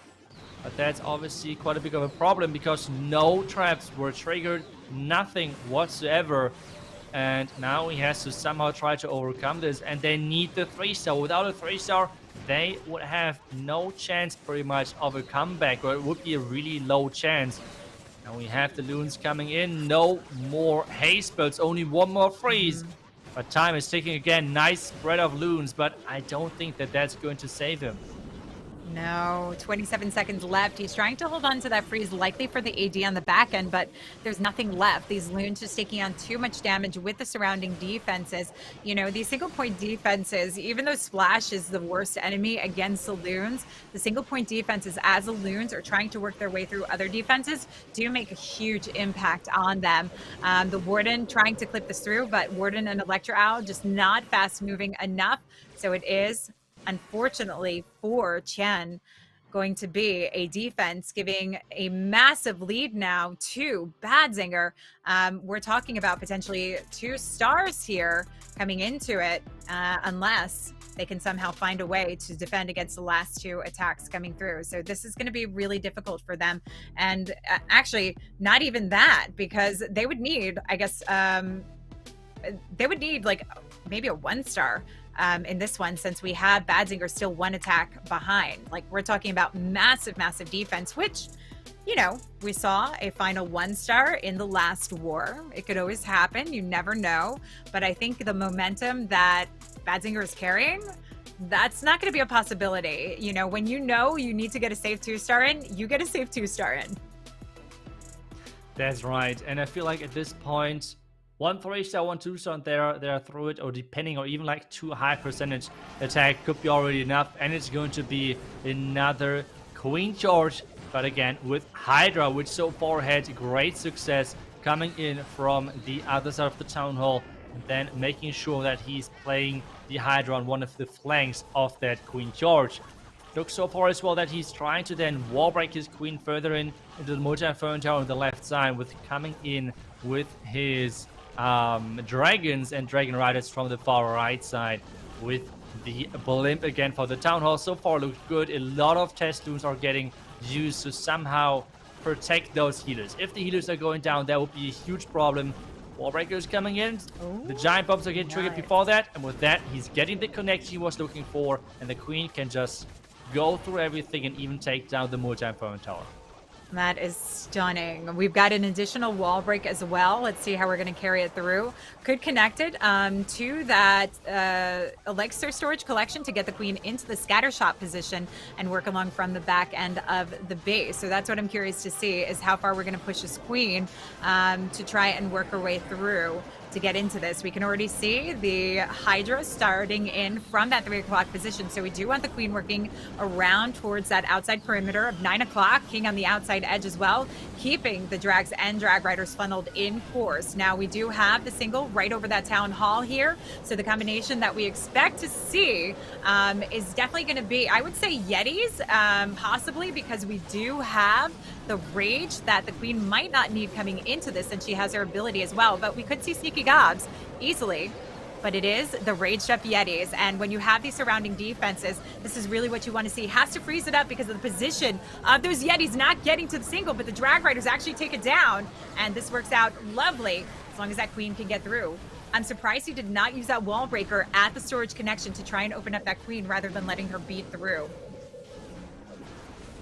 Yeah, I think the connection is too far inside the base, so the wall break would have not opened for the queen. So that would have been not possible, but we have the dragons and everything finishing things off, so that's no problem whatsoever. You can even use the invisibility spell to protect the remaining troops with having a couple of tiger barbarians flying through the air, but this is going to be guaranteed to the 3-star. Correct.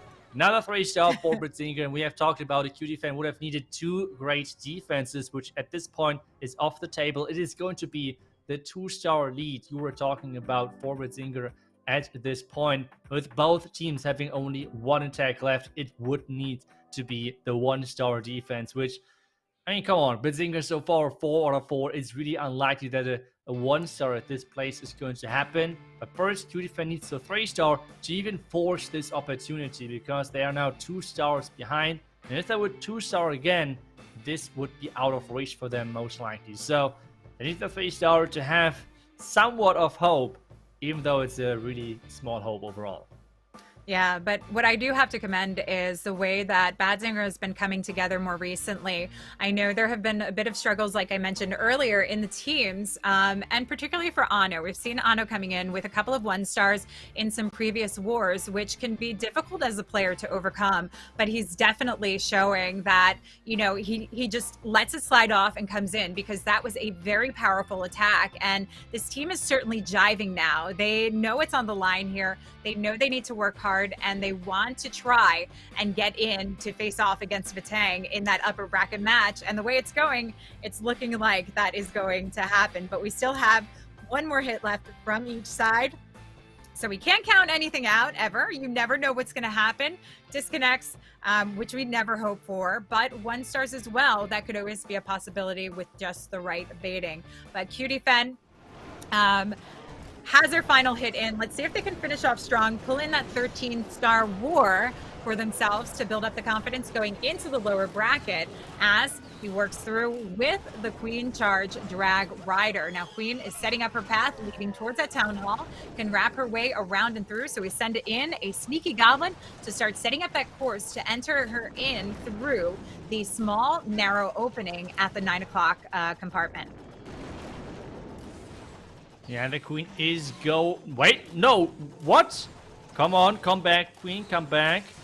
Okay, I think she would have come back anyways, but just to be sure, turning things invisible, making sure that that queen is going to come back and not going to troll him or something. But at the same time, the flame thing at the bottom side, getting some great value to prepare the base to make sure that he's getting this Dragon Rider attack overall executed. At the same time, the queen has to somehow get closer to the town hall, but now he has a really unfortunate timing.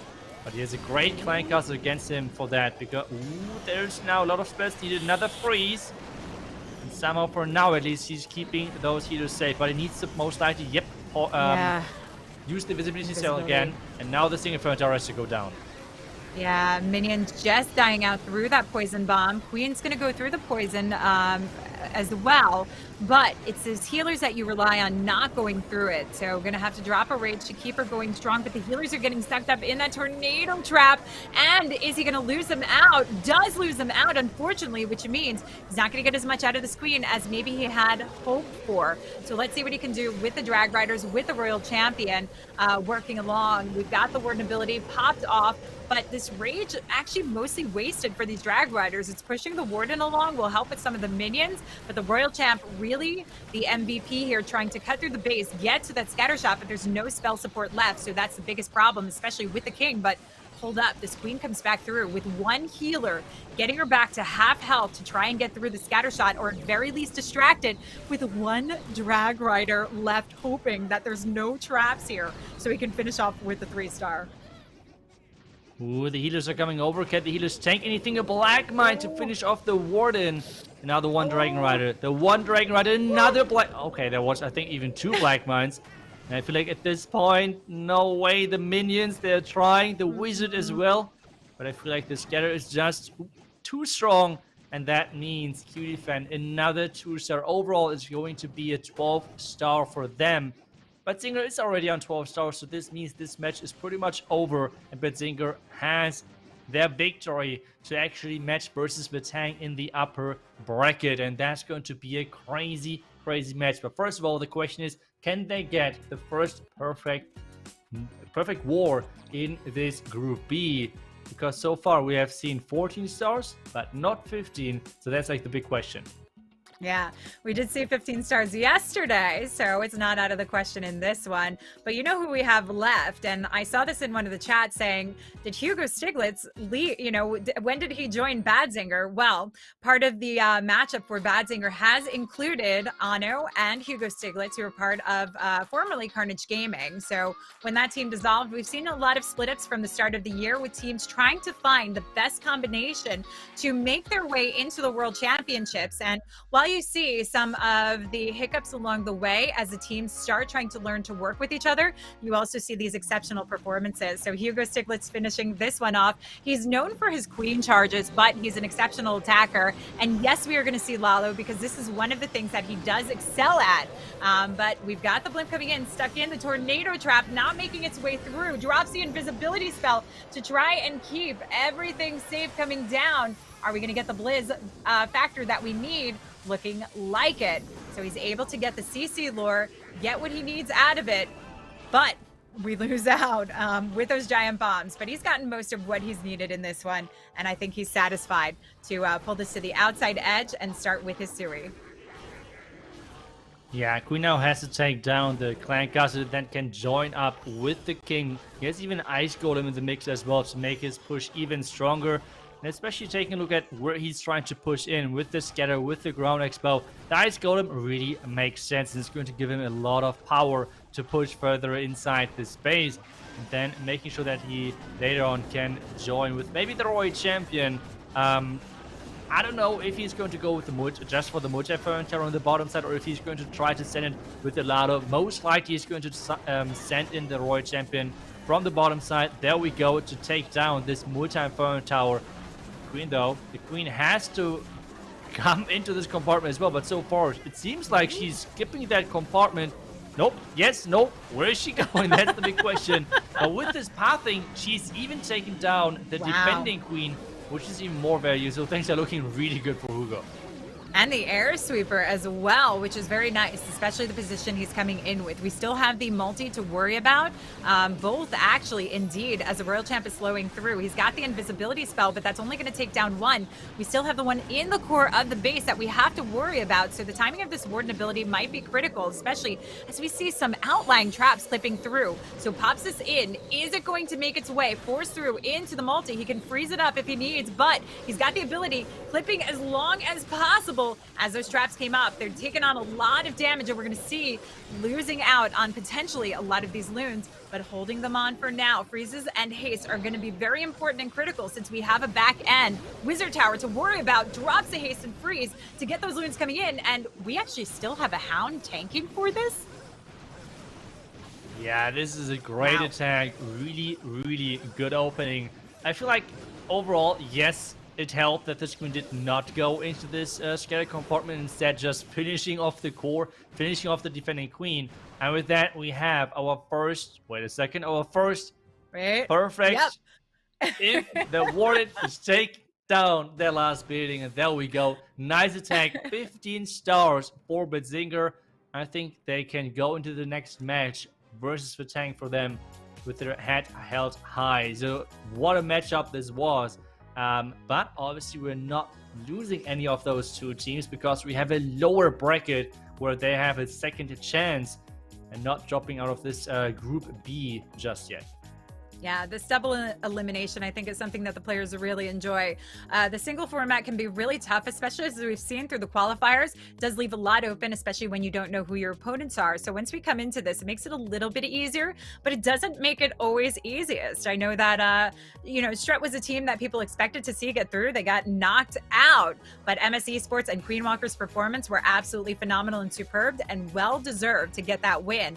Now today, we've got in the lead so far, Badzinger, and we've got Vitang that are going to go into that upper bracket, but it's nice that we'll get to see as well Cutie Fenn facing off against Vanguard. So let's take a look at this bracket and talk a little bit about this more. So Vitang moving on into that upper bracket final. Badzinger also moving on. Winner of that match advances on into the finals. But we're also going to have to see who's going to wind up facing off against the loser of that match. Is it either going to be Vanguard Gaming or Cutie Fenn? But when we get into that lower final, that winner actually advances on as well. And we will see them tomorrow in the finals facing off against Queen Walkers and MS Esports.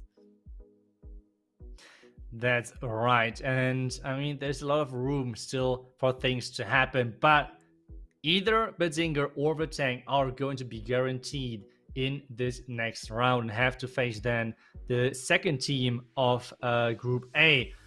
That's how it looks like at the moment. Two teams in the lower bracket now having to fight for the tournament life and somehow overcome this and get they have to take out the matches step by step, I guess, like one by one, not having to plan too far ahead. Use their best spaces at this point because there is no second chance. They have to use the best strategies, spaces, everything at this point. And looking forward to see what type of bases we're going to see. Looking forward if they're sticking to the strategies or if they are going to change anything. I guess most of the teams are just going to stick to their game plan, playing and forcing the strategies which they prefer the most, which they have mastered. And I mean, this has so far worked for all of those teams because they gotten to this stage of the tournament with those game plans. They definitely have. And, with 4 teams in the mix, it gives you a little bit easier of an opportunity to try and predict who you might have to face off against defensively as compared to when you're in, playoffs with 8 different teams coming into this. So this split kind of helps these teams in some ways to try and prepare against certain other teams that they might face off against, which gives a huge advantage. And I think some of these teams have certainly done that so far. But it is going to be interesting because we're talking about for the upper bracket finals, Badzinger, who's known for their defenses and definitely displayed it as well, facing off against Vitang, who's also known for their defenses. Is this going to be a battle of defenses, offenses? We don't know, but I'm definitely excited to see. And I'm curious to see what the chat thinks about that matchup and who would actually get the win. Who do you see as the favorite after seeing both of those wars and knowing that Badzinger came in with the first perfect war of the day? Itsu, who would you have in favor of this, knowing that as well? I think I still would go with the voting from the beginning, where we had overall 60% of the people believing that Vitang is going to finish first in this group. I feel like I would stick with that. I think they have looked really good. Badzinger as well. So I feel like both teams are most likely going to make it out of group, because if you compare to the other two teams, they look it looks like there's a huge gap in between of the top 2 and the top bottom one teams. So I feel like the question is now who is going to be the first seed, who is going to be the second seed, or if there's any upsets in the lower bracket. I mean, we have seen this from time to time again, that some teams are just getting boosted from this lower bracket, just getting crazy results suddenly. So let's see if that's going to happen to Cutie Fenn maybe, or I don't know. Maybe it's going to happen to some of those teams and fight their way all the way into the second seed of this Group B. But we're going to take a short break and going to come back then with our next match right after that. Don't go anywhere. We're going to be back in just a couple of minutes. Until then, see ya.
Welcome back to the Clash Masters Golden Edition playoffs. We are in day 2, Group B, powered by Rush.gg. I'm Lady B and joined by Itsu. We've had incredible action today, Itsu, and we are heading into the upper bracket finals, which is going to definitely be exciting. Yeah, we are going to have our first match with 2 teams facing off, which already earlier today had already a really convincing win. So let's take a look at that bracket to see how the first matchups played out. We had already Vitang beating Vanguard Gaming, getting those 14 stars in, and then we had Badzinger winning versus Cutie Fenn with 15 stars. So this next match, Vitang versus Badzinger, is going to be a really interesting one, especially with what is on the line. The winner out of this one is going to get the first seed of this Group B. Yeah, that means they'll face off tomorrow. So why don't we take a look at the bracket first of Vitang. So we've got Sincere Prayer, who we saw as that first hitter coming in with the E-Drag's lightning fast speed. 1 minute and 20 seconds on the clock with it. We've got Lalo, Lalo's PSW, Warning, and Lanslada. Now, they do have their typical approaches that we talked about, which could give slight advantage to Badzinger, who often likes to play around with traps that we've talked about. Dima said that that's one of the most important things to him in base building, as you've mentioned, is also a huge thing. So they could be trying to beat Vitang, but why don't we take a look at Badzinger's roster now as well, Itsu? That's right, Badzinger coming in with Jose, Dima, Patolino, Ano, and Hugo Stieglitz. I mean, it's just crazy so far, the performance, right? Getting those 15 stars, and especially versus a team which have gotten so far in this tournament, this is already something really incredible. So meeting those, or having those 2 teams now meeting up against each other, is going to be a really, really crazy match, because both teams had so far great defenses, which means we had now earlier Badzinger having 12 stars against them. I think Vitang had like 11 stars against them, or no, it was 14. 12 as well or something. No, it was a 1 star in the end from Vanguard Gaming. So we had the defensive side from them looking really strong, like getting 11 to 12 stars on defense. That's what I'm trying to say. So really strong defense, and now taking a look at how the strong offense of the other team is going to match up against that defense. I think that's something really interesting to see how that's going to work out. And seeing those defensive sides means that they're knowing how to place those traps, and looking forward to see maybe some players having to struggle with really having to adapt, and maybe running into some traps, running into some baits. Yeah, and you know, when you talk about the offensive side, obviously Badzinger came in with the 15-star war, that perfect war, but Vitang came in 2% away from a perfect war. So this is a very nicely matched war offensively and, as you mentioned, defensively. So that's what we're definitely looking forward to see what's going to happen and who's going to advance on. But the loser of this match will wind up into the lower bracket finals, waiting to see if it's going to be Cutie Fenn or Vanguard Gaming that they'll have to face off with that final opportunity. But, you know, I just got to bring this up because I was reading in chat. I hear you're an excellent, you're excellent at karaoke, and there's been requests for you to sing, but I don't know if we're gonna have enough time for that today. We might need to save that for like a special edition, maybe during the finals. You and Carbon can have a little duet together, perhaps. Just to put you on the spot. I'm not sure about that. I'm kind of surprised by who brought this up, but whoever it was, he was lying, I guess. But I think we do not have enough time for that. We are going into the first attack. Thank you for that. And yeah, since the player is in with those Letter Dragons, stats are going to be fixed in the next couple of seconds. There we go. Now, since the player is in again, with trying to set up a new record for him and tripling a base in even faster time. Yeah, I mean, 1:20 was pretty fast enough. Isn't 1:14, I think, the fastest we've seen so far in the E-Drag attacks? And that was back during one of the World Championship qualifiers that we saw, I believe, from HT family, which we haven't seen in quite some time. Of course, now I think we know a little bit more why, but beautiful blimp sailing across for this town hall. We've got the rage up. Yetis coming in. You can see the rage drop down already set to go. Just waiting through the tornado trap. But no, it's not the rage up Yetis. Raging up the loons, freezing up everything, gets that drag rider in to go for the single targeting Inferno. As soon as I see that rage, I always assume, but the single does not go down. However, we've got the King and Queen ability. The problem is getting in there. Open access is available, so as long as he can hold on to these abilities, he should be in the clear. Definitely not going to beat his time from the last time, but it's all about getting the 3-star. Yeah, really, really bad from him, right? Like getting not a 3-star in 1 minute and 20 seconds. That's really disappointing from ClashMSTRS. I'm kidding, obviously. Like another 3-star for him. Do we have ever seen him fail so far in the Clash Masters like overall over this tournament? I'm not sure overall. It's pretty crazy his hit rate overall. I think we need to check that for sure. But yeah, so far he's doing incredible, especially considering that he always is going first. Like this is making this to me even more impressive because being in the position of having to find plans on those bases and then as well like having to adapt your strategy, having to take a look at what possible traps could be there, anticipate how the base builder thought about this base and everything, and then seeing someone who's always going in first and always getting those crazy 3-stars is such an important thing for a team. And I mean, so far we have seen that. Great results overall for Vitang, and since their player is always someone who starts them off. Yeah, and you know, I think when you have players, you know, we talk about the difference of one-trick ponies, people that stick to one particular attack strategy. It does have its benefits, and Sincere Prayer definitely showcases that. But I think you set the gauntlet that if Vitang wind up going in tomorrow, they can't disappoint you. Sincere Prayer needs to come in with a faster hit rate. He's got to beat the record overall of what we have, and maybe come in with like a 1-minute Electro Drag attack. That's what I heard in Intu's statement there. So Sincere Prayer. If you guys wind up making it forward tomorrow, that's his challenge to you. We'll see if that can happen though. Let's see if that's going to happen. But yeah, now let's go to the other side to Badzinger at this point. Because we have seen now again, since the prayer starting things off with 3-stars, but Badzinger has to answer as well with the 3-star, hopefully to get this match going and hopefully staying close, because you never really want to give the other team too big of an advantage. We know so far, we know what to expect later on from Vitang with their Queen Charge Lalo strategies. Maybe that's going to be baited to some degree again, because that's kind of somewhat predictable to that degree. But at the same time, Badzinger so far were shining really on offense. So that's like the first thing they have to concentrate obviously on. That's the first thing where we can judge them on and see how they're going to perform with their first attack done.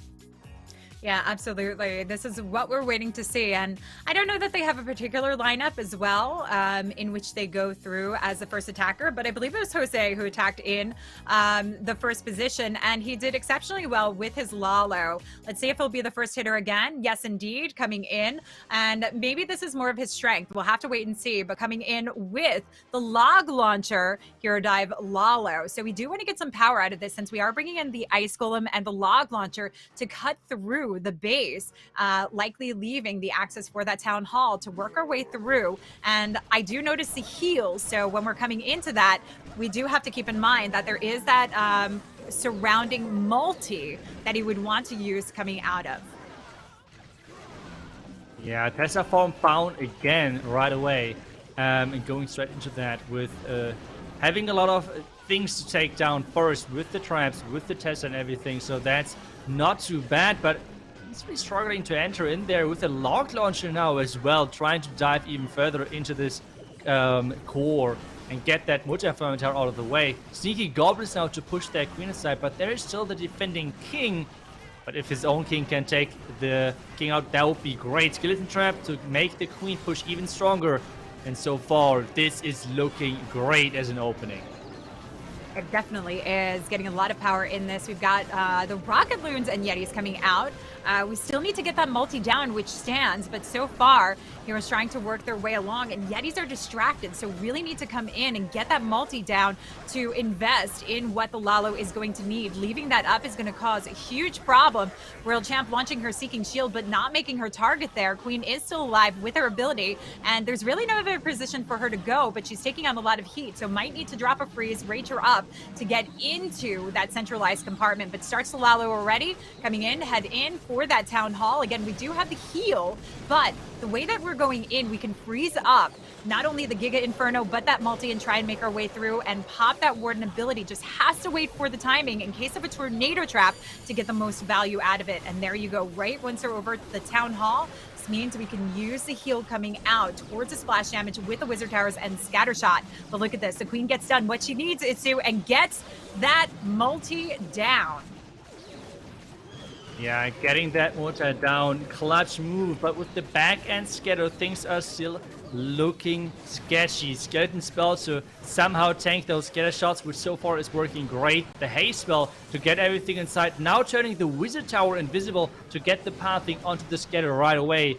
And with that taken care of, the Wizard Tower would have to take care of too many troops right there.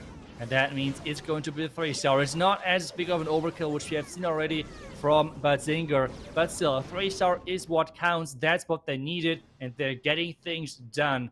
3 stars, 100%, and that means both teams are starting off exactly how we expected it, to be honest, with the strong offense. Yeah, this is exactly what we want to see. The 3 stars rolling through from each side. We see the power of the teams that actually that absolutely deserve to be here. They fought their way very hard through not only the qualifiers, but through the last chance qualifiers that we had to find their spot in here. And that was an interesting turnaround. We did switch it up this season, of course, going in not only with the LCQs, but that school pick bracket. And, you know, that made the difference for some teams of who they chose, or I guess maybe who they got stuck with in the end. But it's really these playoffs that make the big difference. With a double elimination, it gives some opportunity, but it doesn't mean you're secured to get out of it no matter who you're facing off against. Any small slip-ups can really make the difference in it, and we've got to see what teams are holding off their defenses towards the very end, knowing that they could wind up in the lower bracket to try and hold off against other teams. But for now, we are tied up 3-3 in a good spot for both sides, showing that they are in it to win it. And when it comes to $10,000 in a golden ticket, that's the mindset that you need. Rallo coming back in with the Lalo.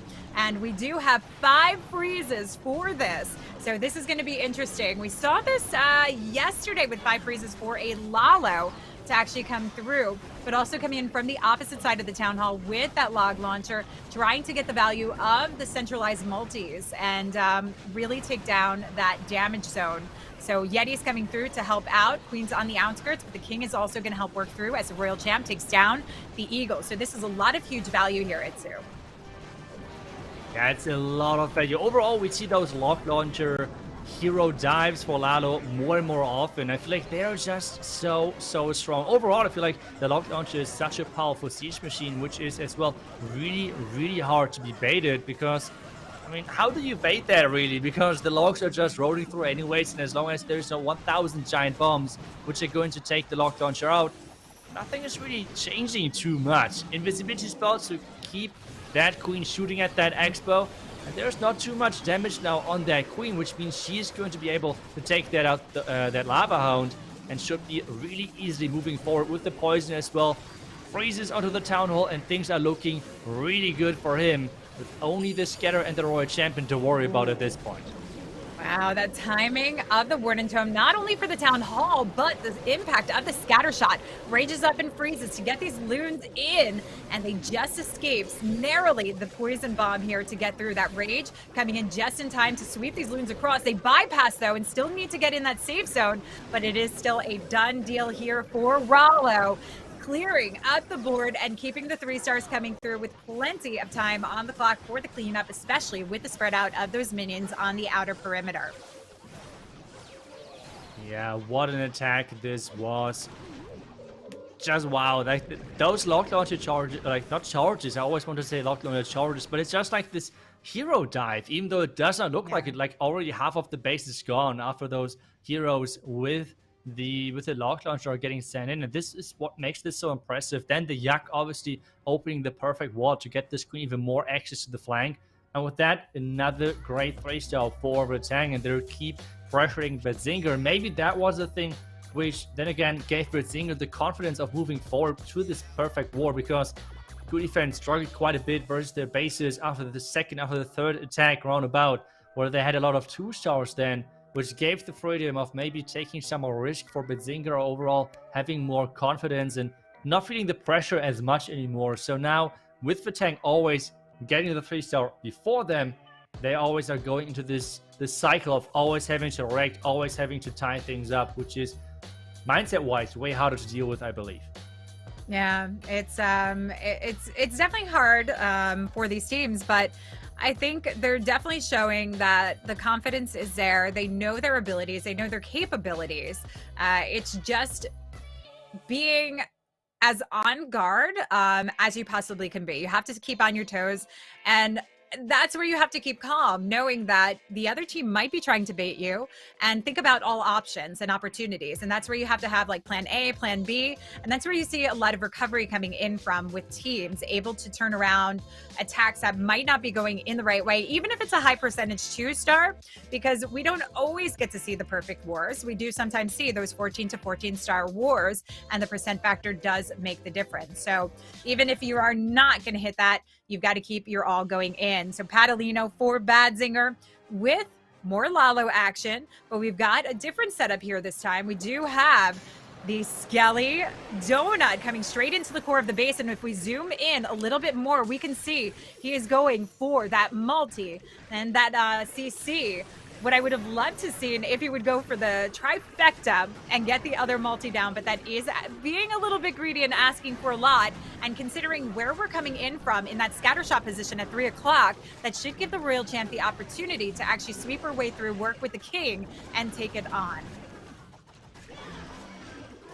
And with that, I mean, so far there's not too many traps against this hero dive, which is great for him, because based on the pathing, you can see the collectors on the left side of this wizard tower, which is huge, because this means the Royal Champion should be guaranteed go towards that multi-inferno tower. That's, I think, definitely what he's looking for. So the Royal Champion now jumping over the wall any second. There we go. And taking down the multi-inferno tower. So really, really good base identification right there of seeing the pathing of the Royal Champion with going for defense to defense. So a lot of value already from his hero so far, and now the only thing for his Queen and King is to step inside that tunnel compartment to take down the value they are looking for.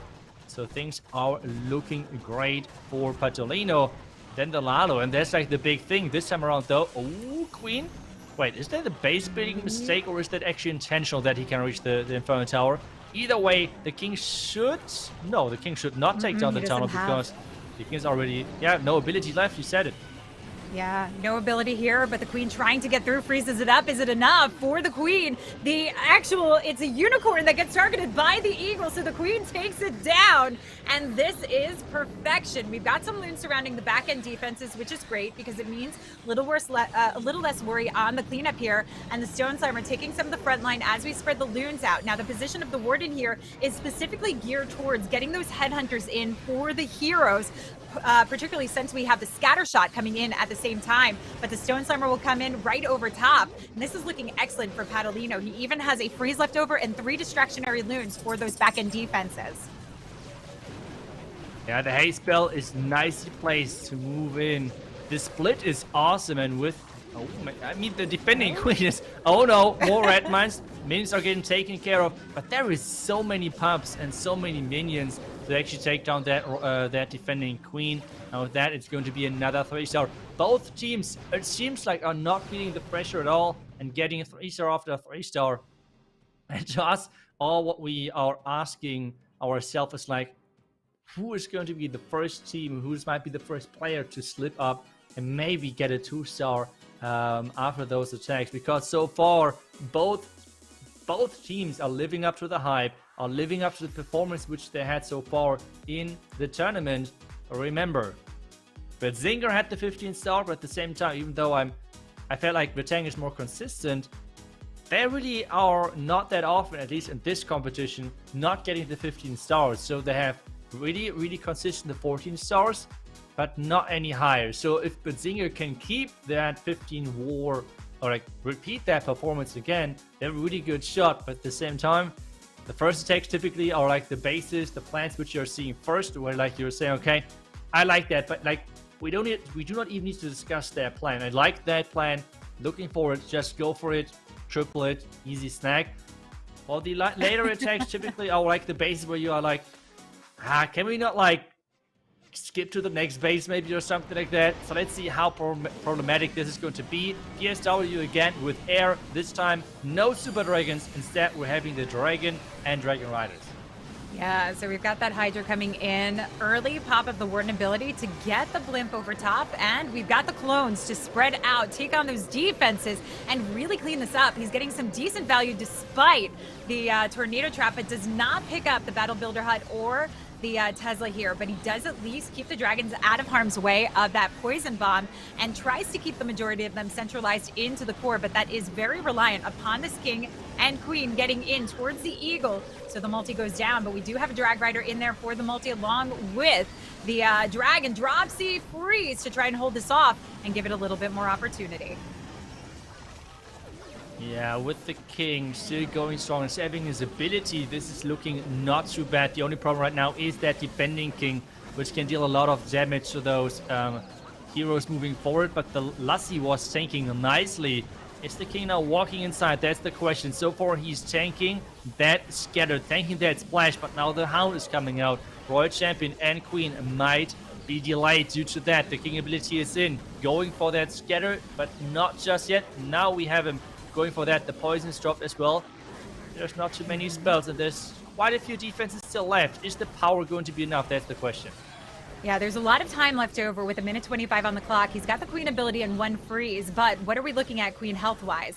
She's got full health. We've got the royal champion trying to hang on, take on a few of these defenses to give the queen a little bit more value. Electro Owl even helping up, but was this freeze timed right and like well enough for this? Knowing that the queen ability and the unicorn are still here, biggest factor is going to be the queen now left alone with the Electro Owl trying to work through all of these walls. That's going to be the bigger problem in getting in because she's got to cut through so many areas. If she gets this juncture, it gives her the opening to get through, but she's got to work back around to the 1 o'clock side here, Itsu. Oh, and he looks upset. Look at this. He's worried. He is worried about this time. I mean, we all would be worried if we know everything is relying on that queen. That queen is having some interesting pathing sometimes. So 35 seconds, the skeleton trap is delaying things even longer. She has now to wrap around. At least everything is open in theory. I mean, the queen is going to find a wall anyways to shoot at. But so far, it's looking like time is the only problem. Yeah, I mean, it's all reachable, but losing those archers is huge. Losing the Electro Owl, and I think it's once he lost that Electro Owl is where we saw some of the disappointment, but 9 seconds left, and I don't know if there's any damages on these defenses. He's coming close, could get this done, and he picks up the triple. So PSW keeping the 3-star streak going. That disappointment was maybe just a little bit too early. Now, these are the close wars that we expect to see. These are the recoveries that we expect to see. So a nice strong hold there to try and keep Badzinger on their toes. Now, you know, coming from the pro player side, how do you feel on the opponent side when you think like, oh, we've got this defense in the bag, and then you see the team triple and then you've got to go up? Like, does it mess with your mindset going in with the next attack at all? To some degree, but I feel like it's mainly if you failed before. Like if you've just failed, like getting a 2-star, and then the opponent is getting like maybe a lucky attack, how you would at least see it, that the attack was kind of lucky, then that's like the worst moment, because it just feels like, oh, nothing is going our way. It just feels like everyone is against us, like the game mechanics are against us, everything. That's like the worst thing. But because so far both teams just only 3-star, I feel like, yes, it's annoying, but it's like not the end of the world. overall, because at the end of the day, at this level for those pros, the 3 stars are somewhat expected, even though at the highest competition, if you take a look at this overall group, at the top 4 teams, we have seen now 2 teams already getting way lower scores than what everyone is saying that the meta is all about, right? Like everyone's saying you have to get those 14, 15 stars, but if you take a look at the first couple of results, not from Badzinger and Vitang, but from the other 2 teams, there were some lower scores as well, so I feel like it's a little bit unfair overall if you just said, okay, 3 stars, everyone can get 3 stars, kind of like whoever is not getting those, it's just not good attack or something. So, yeah, either way, having Dima entering into this, but running into a lot of Tesla, not investing anything to maybe get the phone tower, just say, okay, that value was great, now it's up to air again. But this time with a twist of bringing the bat spell. Yeah, the bat spell is going to be interesting on this, and we'll see how it comes into play. Since the Royal Champ's already been used on the board, he's going to need to minimize what he has on splash damage, but also use those 4 freezes to help keep this moving along. That Electro Drag can work some power coming in with the Drag Rider to take on the multi, keep this sectioned off. But look at this cut across. Warden ability clipping right at the very edge to get into that Town Hall. How far is he going to get in here to get this taken down? Gets right over top. And do we have the Sneaky Goblins coming out to take it on? It looks like indeed, as we see it waiting slightly with the minions coming out of it. So these bats coming in for cleanup. We've got some splash to worry about. So holds off the scatter shot and the Wizard Tower. This is a great combination that I like to point out. When you see the close proximity of those 2 splash items together, this can give you great value for your freezes, especially if you're bringing in bats. And don't forget, keep your bats as far away from your dragons and those air troops as possible so you don't pick up the traps and lose them to them. Yeah, those rat mines can really hurt your bats if there's like a random rat mine chasing those bats for some reason. But this attack, he did everything you mentioned, freezing the splash damage altogether, getting those bats around the corner and smashing this base. And with that, we are still waiting for the first non-3 stars so far. Great job to both of those teams. Badzinger is smashing it again. And both teams are looking great. I mean, at this point, do we already want to start with jinxing and say, okay, let's take a look at the time or something? We won't do that, okay? So instead, we're waiting now for the next attack of Vitang. We know that the next 2 attackers are going to come with Queen Charge, Lalo, Lens Loda, and Warning. Are 2 experts over there really liking the Queen Charge strategy and the Lalo follow-up. So let's see what type of opening they are planning. We have seen both liking the blimps so far. We have seen a Yeti blimp from them, and we have seen a safety blimp from them. So that's most likely to be expected to have them again charging in with something like that. But at the same time, the last time it was predicted, it was expected that they are going to have some Queen Charge Lalo attacks, and it was trapped. They had their own affair with this strategy. So let's wait and see if it's going to happen again. Yeah, and you know, as far as jinxes go, I got in a lot of trouble in chat yesterday just for complimenting someone that they think that that's going to be the jinx. You're talking the truth about a player being called that it's a jinx. So let's hold off here, especially as we're getting closer and closer, because we have seen in the previous matches where we're seeing like these 3 stars after 3 stars, but this is where the pressure starts really building up for the players, because as you continue for the 3 star, you don't want to be the person to fail your team. So let's see what Warning can do here and come in with the Queen Charge Lalo. But not just a Queen Charge Lalo, we only have 19 loons. So when we see something like this, we know that the loons are really there for support and some small cleanup, especially with only 1 hound to come in. But we do have the Ice Golem to help with that offering. But I'll be curious to see how the Stone Slammer is going to be used, if it's going to be switched up or be that support for the small Lalo coming in, especially since we need to use some Coco loons to help this Queen Charge out. Yeah, and so far, there's a lot of damage, but the Queen is staying safe with that rage. It always is really impressive how much that Queen can tank with just the rage and the healers. Like, there's 2 expos, a scatter, a defending Queen, everything on that Queen damage-wise, and still she's able to stay safe for now. There is a jump spell as well to get him further into the core, but as soon as he's jumping into that core, he can... this Queen can get reached from a lot of different buildings, not only from that wall break actually is insane. Okay, that wall break was really nicely done.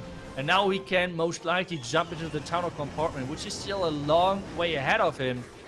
But at least like the plan looked great if he can make it work that the screen is going to reach to the town hall. Yeah, you know, and this is what I'm curious to see, if he would Lalo through the town hall with the Warden ability and jump the queen through the back end, because we have the Royal Champ and King kind of meeting up together. Stone Slammer actually coming through to help support this, going for that multi-targeting Inferno. But you are right, the jump leading into the town hall, which means Lalo doesn't have a lot of work to do except towards that back end scatter shot position as the Stone Slammer works its way in. We should likely see Loons and a Drag Rider trying to take this out, but we want to absorb as many traps as possible coming into this. Queen is not going for the town hall though. She's getting distracted and needs to work her way back through into this. Has to freeze up the surrounding single and the Giga Inferno to keep this queen going. Yeah, queen ability, and with that, the town hall is going to go down guaranteed. It's 40 seconds left, but that defending Royal Champion is looking really annoying, taking down the attacking Warden and now even that Dragon Rider. At the same time though, the Owl being able to clutch everything. Again, it's going to be a time question. We are remembering Warning just had the 98%. Is the queen going to be able to survive? That would be really important. The Archer Tower is taking down loots left and right. The queen has to survive. The queen is going down. And with that, it is going to be another time fair for Warning. Every percent matters. So far, he has not gotten way above the 90% mark. And looks like with the time running low, it's going to be a 91% 2-star. And that is the chance. That is the chance for Badzinger to overtake Vitang, percentage and 3-star wise. But they have to use their chance now. They do have to use their chance right now, and I already see you're getting blamed for that, Jinxitsu. That is all your fault. I've got the tiara that will pass on. We already talked to Carbon about this. Next time I see you guys, I'm going to bring it, and we're going to take some photo ops with you guys in the tiara and the sash as well. You shall be also Jinx Queens alongside of me. But let's see what... It's okay. It's okay. At least, I mean, I prefer that over having a double perfect and then everyone screaming again about the balance. So I would go with that. That is fine. That is totally fine. Okay, so you've got it. At some point, you guys are going to see on social media both Carbon and Itsu wearing the Jinx tiara and the Jinx sash. So we'll have our Jinx Queen photo ops coming in very soon. I mean, we could make it Jinx King, possibly, but I mean, why not just use what we already have here? I think you guys are starting to take over the power of the Jinxery. But like you said, there's still more opportunity for Vitang to come in with the defenses. They are known for their defenses. And Ano, let's see what he can do. Coming in, switching it up for all those ground players out there. You've got your hogs. This is what you want to see. But we're coming in with this queen charge from the opposite side of the town hall. So I can only suspect that this blimp will be used to come in and take down the town hall itself. Yeah, with that, queen charging all the way into this Testa farm. Taking those out early on is always a nice thing, and especially coming in with Hog Rides as follow-up is always risky. Like, it's always something risky because Hog Riders are so trap dependent. The blimp is reaching the target, getting in there. Which now is, can the Yetis take down exactly what he's looking for? Because the Inferno Tower, oh no, with that queen, the Yetis are... Oh no, oh no! The Inferno Tower is going to survive! And with that, we're not... Oh, queen ability, can he save that? We cannot see the queen HP, but I guess she's looking good with that rage. More archers are coming in as well, but the Inferno Tower, which, yeah, was supposed to go down, did not. And with that, the queen is having really to be afraid of losing her healers. Yeah, what I'd like to see is pinpointing that radius of the multi-targeting Inferno to see it where it would actually go in for the healers as they wrap their way around. Now, the queen does have the opening. She doesn't need wall breaks necessarily to actually get through, and it looks like the healers are going to stay on that outside edge coming in the way the queen is pathing, but this is a long stall to actually get to the town hall for her, and I'm very surprised to see this because these hogs, I mean, that's not something you want to send through the town hall. You'd send it in from the opposite side, and and this has not gotten the value intended. Having that multi-up is going to be very risky for the Hogs, so we send in the Royal Champ to try and cut from the outside edge as the Hogs work through and give the Queen the opportunity to hang on, but she's going to have to force this ability.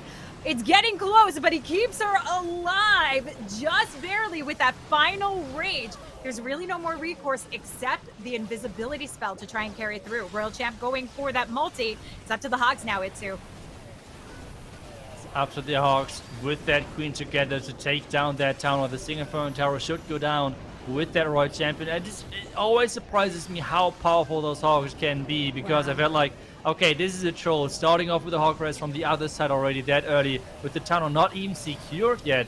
But taking down all of the damage, this Queen now has an easy path towards the remaining defenses. But wait a second, that Clan Castle has to go down. 2 wizards, one wizard is dying to a spring trap. Oh no, 14 seconds. I am not sure with that Town of Poison and the Tornado Trap. This is going to be incredibly close. Is there any damage on? No, no damage. 5, 4 seconds, 3 seconds. The Queen is coming, but that's going to be another defense. Wow. But a 99% defense that actually gives them what they need to hold the advantage. I mean, that was one of the riskiest attacks I think that we've ever seen. That was very daring of Ano and shows his exceptional skill of using his Queen charge. I mean, we talk about the versatility even of Lalo's and how you go in. So these Queen charges you really have to appreciate no matter what you're coming in with, but definitely not the safest approach there.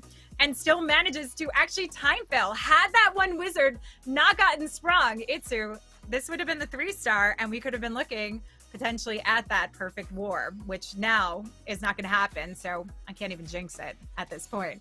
But defenses, there still could be more. What was the percentage from warding? Was it in the 90s? 91, I believe. Okay, so 8% differential here. Lanzlada picking up the triple. If they can hold a nice defense, they could turn this one around, but Lanzlada needs to pick up the triple to give that the opportunity. And we get to see more hybrid action coming through, but with the Queen charge as well, again. So the Queen charge investing in to take on the Eagle artillery, which I'm actually a fan of. That Eagle really does a lot of damage, so taking that on early for any drag attack can really be helpful, that you don't have it continuously firing away. And this Queen, of course, really does shape up a nice path, and you can continue working her through while you use your King on a different side of the base. Yeah, and with that Queen, I mean, it's always the same approach with those Queen charge Hydra attacks. Like, you try to charge the Clan Castle and the Eagle from the other side of the base, making sure your Queen is being able to charge the entire flank, depending on where she wants to go. And then from the other flank, you're just going to send in the dragons with the Dragon Riders, with that blimp, making sure that you're connecting towards the tunnel. So that's always the same approach, and so far things are looking great for Lanzlada. Switching away from the Queen charge Lalo, that's like the most surprising thing to me about this attack, which I feel like is kind of cool that they're really saying, okay, we are not always forcing the same strategies, but instead we are going with what we feel like works best on this specific base. The Queen looping around, but now the thing is, there is an air sweeper, and that sweeper is directly pointed versus this dragon entry. Now with the Royal Champion coming in, that Royal Champion might be able to take down a lot in addition to that sweeper. But it's pushing the blimp aside. It does actually manage to get through. It looked a little risky there. We have the tornado trap, but are the sneaky goblins going to get sucked up in it? We've got the minions that come out. Sneaky gobs look like they're fine, so it doesn't pose any threat. We do get the CC, the town hall taken down, and the Royal Champ coming to the rescue in the core of the base to take care of the cleanup as the drags and drag riders actually push through the outside edge of the base. So this is why we often hold off on our Royal Champions in these drag style attacks, because she could be the clutch factor to take down the center of what remains, or she could be the reasoning that you need to help take on some of the back end single and targeting infernos or scatter shots that still remain. Yeah, I mean, I feel like I'm just trying to remember how many fairs we have seen so far with those Queen Charge Hydra attacks, because I feel like they're so overpowering. Like, it's really crazy, the success rate. I mean, I would love to see if anyone can send me the stats for the success rate of those Queen Charge Hydra attacks in this tournament or overall, because I feel like they're just so powerful. I feel like they're even more powerful than a lot of those Queen Charge Dragon Rider attacks, which we have seen earlier, like last year, where they were so powerful. I just feel like it is really crazy. Maybe it's like a really base-dependent style because we do not see the strategy overall too often, like maybe once or twice with every single match. But overall, as soon as it's getting used, it's pretty much guaranteed a 3-star, it feels like. So really, really strong strategy overall. And that's giving Vitang the, again, like always, 14 stars for them. The question now, though, is if Badzinger can 3-star, then they're going to win. If they're 2-star, then we have Vitang as winner in this one. Depending on what we see with the percentage, of course, since we have that 99% that came in. So it would have to be a 90% in order to take that down, I believe. So, you know, you mentioned the stats on this. I think that sounds like an opportunity for Chase the Ace to maybe look into that and find out a little bit more information, who does wonderful stats for many of the tournaments that we have, always bringing in some amazing like information for these leagues and playoffs and tournaments that we have coming through. But we really have seen the success in it. But let's see what Hugo can do, because he does have the opportunity to come in with a 14-star war.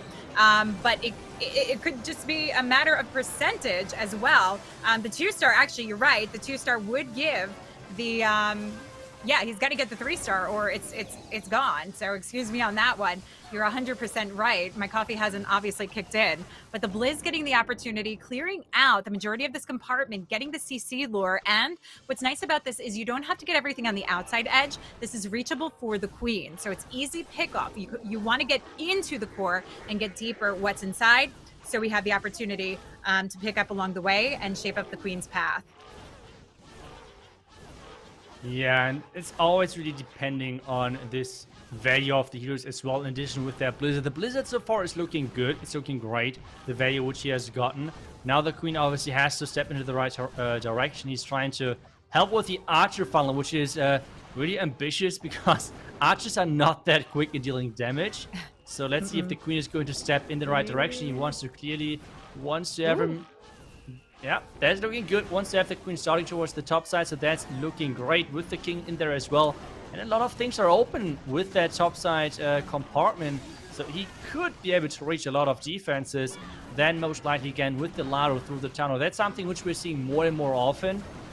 Valkyrie though, not going inside, so possible skeleton traps might be annoying, but so far things are looking great with the Royal Champion forcing everything inside from the top left side, and with that, things are looking great with the Lalo getting started right away. Hugo is looking good so far. He really is, and getting through into the multi is an exceptional factor here. We still have the King alive. We've got the Queen ability, Royal Champ there as well, helping out. So this is massive value, but we've got an early Tornado Trap, which is actually better than coming into it from the back end of the base. Pops out Warden ability, gets a haste setting down. We've got that Hound coming through, taking on the traps, taking on the heat of the scatter shot. So picking up those opportunities, but we still have one more multi to worry about. He's got 2 invisibility spells, and that freeze to hold it off. The invisibility spell could come in handy, but we also have the sweep around of balloons to clean up. Yeah, and I mean, 30 seconds left with all of those loons spawning the back, and I feel like this is done. Hugo has done it, getting this 3-star in, and with that we have the first finalist of Group B set, and we have Vitang getting sent to the lower bracket where they have to wait for their opponent, because that's going to be our next match then, who they have to face. But so far Badzinger is looking really good. I mean, we have seen already yesterday Group A, and they were looking stunning, like so many 3-stars, so many good teams in there. Was like kind of the group of death. I think that's how some of people called that group. There were just so many good teams in there who all could have came out of that group and would have probably done decent in the playoff, like in the finals day. But overall, 15 and 14 stars for them on this day. That's impressive, but I feel like they have a chance for sure with competing versus the top 2 teams from Group A. Absolutely. That's definitely going to give a nice opportunity. But why don't we take a look at the bracket, see where we stand right now? So we do know, of course, that Badzinger has taken down Vitang to advance to the finals tomorrow. Vitang now in the lower bracket because of that. But we're waiting to see who Vitang is going to face off against. And that would be either Vanguard Gaming or Cutie Fenn, which is the next match that we are going to watch up. These teams are lined up, ready to go. So there's almost no downtime for us to get into this matchup. And I think the big question here is between these two teams, what can we expect to see? The defense, they went up against two really strong offensively and defensive teams, but they've also shown that they have the power to try and do this. So I think this is a more evened out match. And I'm curious in the chat, I don't know if there's any polls going, what the community thinks, but you can type it in chat, who you think would get the win in what you've seen between Vanguard and between Cutie Fenn. What would your opinion be on this one, Itsu? I wasn't expecting already the question. That's why I was kind of thinking about it, who I would go with. I feel like I was really impressed by the Lalo tags overall from Vanguard. As long as they do not use the super witches again, or at least like not as risky. Let's put it like this. If they are going again with their Lalo looked super clean. Like you have to say, their Lalo looked really impressive. Their attacks with that.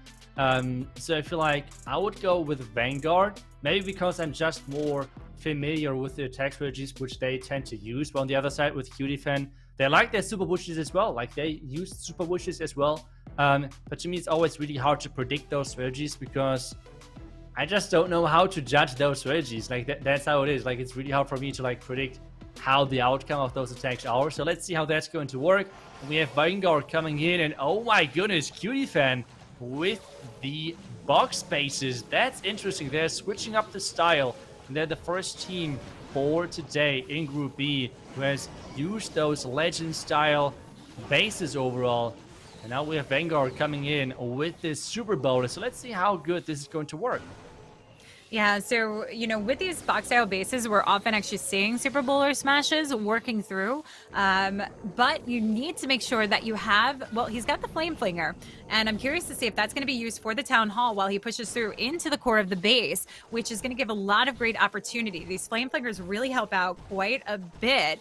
But the Warden leading off the pass here, and we just need to bring him along where we have the opening. We have additional opening right there at the 11 o'clock corner where the Wizard Tower and air defense stand, and the King could do an exceptional amount of work here. And there you go, you see it, the Flame Flinger down, Quakes the Town Hall to get that activated. No surrounding mortars to worry about, no surrounding expos, considering that Warden has to use the ability early because he took on the heat from it. So that early Warden ability really could crush this. He played it a little bit too risky and did not get everything moving in to take that advance.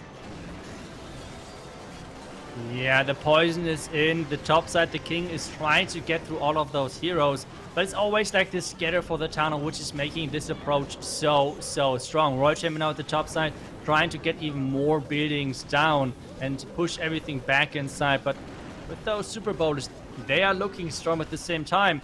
That's like always the thing which is so scary with this entry. The healers just seem to disappear. At this point, I think it's 2 healers left.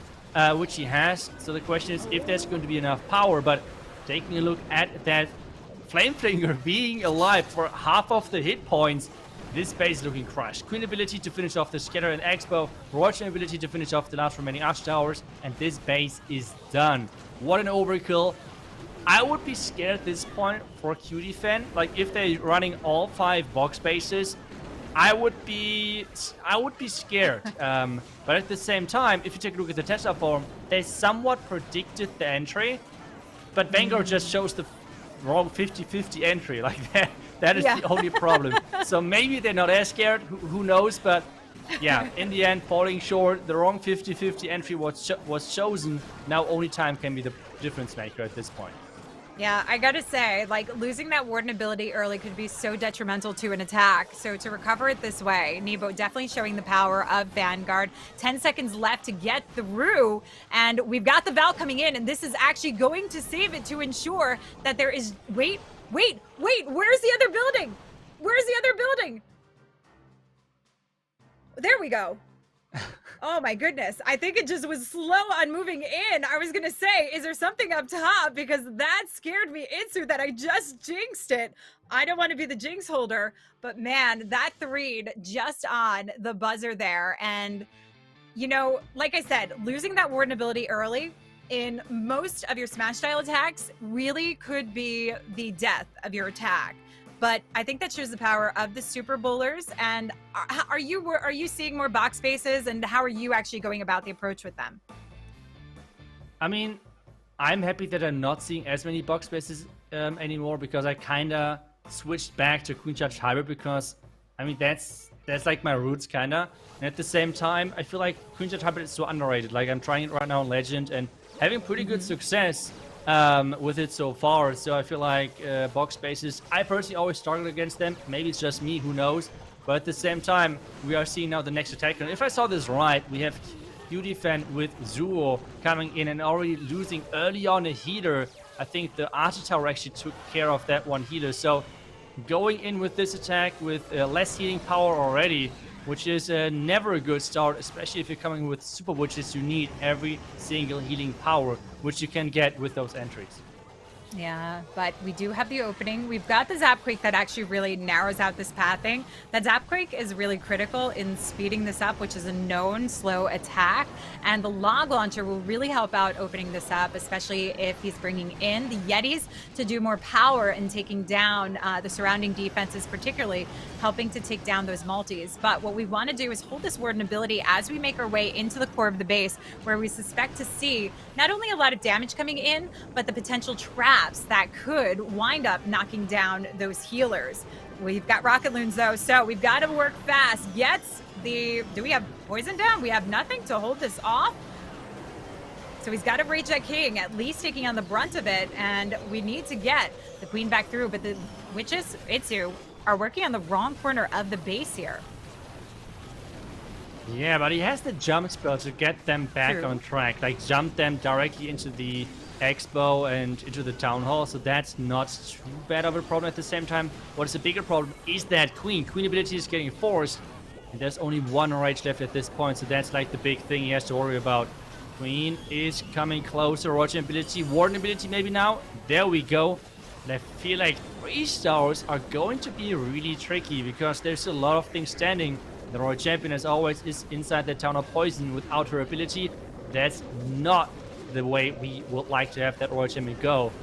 It's now 35 seconds, and we know how slow Super Witches are, and there's the defending Queen as well. That's not looking good. No, it's not. 27 seconds, also not looking good. So Cutie Fenn already coming into this on the under, and that's not a great way that we want to see a war start. And this is the first time that we're actually seeing a war start with a team coming in with a 2-star. Yeah, 2-star starting things off, and that's unfortunate start. But again, we had Zuo already earlier on starting for his team with Super Witches, but it was more successful for him back then. So that's the first lead. Vanguard coming in strong, getting this lead early on. I feel like now this is getting harder and harder for Cutie Fenn, because they already have lost their first match. Like, this is now their tournament lives on the line. And if Vanguard is 3-starring this next attack, just mindset-wise, it's going to be more and more tricky, because at this point, as long as Vanguard is not messing something up big time, for Cutie Fenn, all what they can do is always stay close. They cannot take the lead on their own terms. They can always only make sure that they're not falling behind more, which is a really shitty position to be in, to be honest. Like, just what this does to the team itself, like, it does not really motivate you. Like, when you're getting a 3-star, you want to have the feeling, okay, now we are ahead. Now we are looking good in this match. But if you're 3-star and you're like, okay, we're still behind, that's not that nice. So it's tricky. It's really tricky overall. But let's see how that's going to work with the next attack of Vanguard, because I feel like they have a lot of power in their hands with this next attack. Yeah, it is a tough position to be in, but we'll see how they can hold, because we don't know. We could be seeing more defenses than we've seen so far. So we've got Alex, who came in with the first triple in his war previously, looking to come back in with Lalo again. We do have an invisibility spell, which can help the Royal Champ as we see that multi in the core of the base. Typically, when we see those multis and those damage zones, that's what we want to focus on taking down, but we also have to get the CC lure, take care of it, and it's looking like we're shaping this up for a straight shoot across for the Lalo into the Town Hall from the position we're coming in from. Yeah, and that invisibility spell nicely placed to keep that Royal Champ alive. The question is, can he or can she even take down the scatter over there? The king now taking care of the defending queen, so that's already a lot of value. Really nicely done. And with that, we have a lot of Lalo still left. Like, he has not invested too much just yet. The queen ability is getting forced. Poisons are already in place. The pups would be great if they would go down. But now with the rage, with 2 rages actually, like that's a lot of rages for Lalo. I just think he wants to speed through those high HP buildings. Like, he has the Inferno Towers, the Wizard Towers, the Expos, even the Town Hall. So there's a lot of buildings with a lot of HP around this town hall, so rage is giving a lot of value, and he just wants to make sure that he's speeding through that as quickly as possible, because the haste is, yes, it's speeding up the movement speed of those loons, but it's not taking care of those defenses quicker. Warden ability now, rage is in. Now the question is this going to be enough power with the multi-Inferno Tower in the core being untouched for a long time during this attack? Yeah, we talked about the defenses that could come in. It was a nice start for Alex originally in the first war, but not looking like he's going to have the recovery here. So this is a 2-star start for both teams. You can see the disappointment on his face, knowing that he's not going to come in with as high as a percentage as he hoped for. There is 56 seconds left to go. We've got a lot of clear up on the outside of the base with no damage surrounding, although this one minion getting picked off by that archer tower, unfortunately. I wonder if he could have actually placed it a little bit further over, away from that archer tower to help pick up maybe even the elixir store, the elixir pump, or that gold mine. So maybe just a little misstep on the spotters there. But getting into the 80% range, where were we with that first attack? Was it an 89% that we were looking at, I believe? Or somewhere close around there, but still not in the range that he wants to be. 85 is definitely going to hurt this one for Vanguard Gaming. So this gives Cutie Fenn an opportunity to try and come in and pull the stats up with another 3-star. And defenses, as we said, could happen, are indeed happening in this war. That's right, and that's always like the difference, in my opinion, where you can see the consistent performance of those teams. If you take a look at Vitang, or for example Badzinger, and that's why I said the difference, in my opinion, is so big between the top 2 teams and the bottom 2 teams of the group. We can see not only on offense, but as well on defense, the difference for those teams. And I feel like that's really the big difference maker. So for either team which is going to win in this one, they're going to have a really tough time, most likely against Vitang, who are waiting in the next match already, because, well, whoever is going to win this one, they have to win afterwards versus Vitang, which is not going to be an easy task. And as long as you're not getting then versus other teams 14 stars, or at least around this mark, you're going to have a really rough time. But let's see if we have now the comeback of Cutie Fenn you were talking about, if we have them making this match close again, or if we have another defense for Vanguard. That's like the big question overall for us at this point. But we have seen interesting armies from Cutie Fenn, and they are in again, but they're staying pretty classic with dragons and dragon riders. But they are bringing the flame flinger to the party to make sure that this town was going to go down. That's the great thing about air.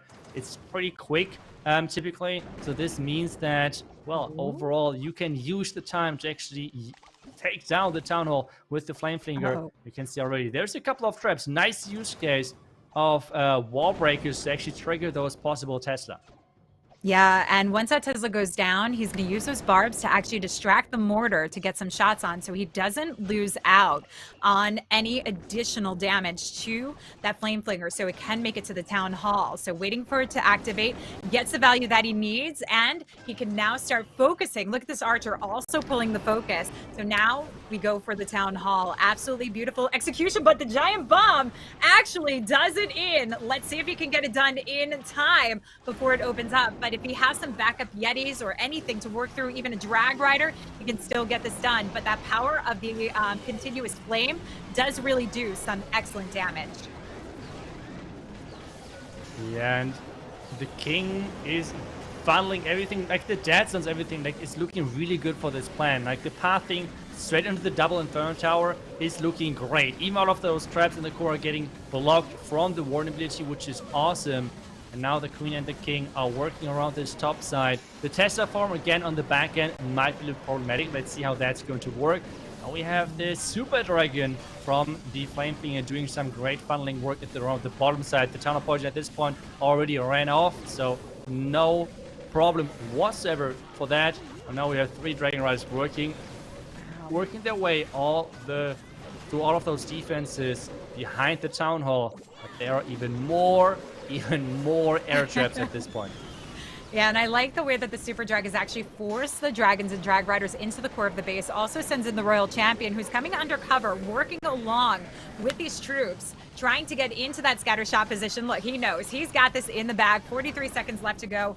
Royal Champ ability, everything working strong. With that Seeking Shield, it's more than enough to take down the remaining defenses, and he is feeling good about this because this gives them the percent lead coming into it. Not by a whole amount, but still by enough. Actually, by a good amount here. This 3-star is going to be solid for Cutie Fenn. Unless we see more defenses coming in from Vanguard Gaming. But that means Vanguard needs to have a very clean run and hope they have the right defenses. But that was a beautiful start, even though you could see that it was baited, it was trapped to try and prevent against it.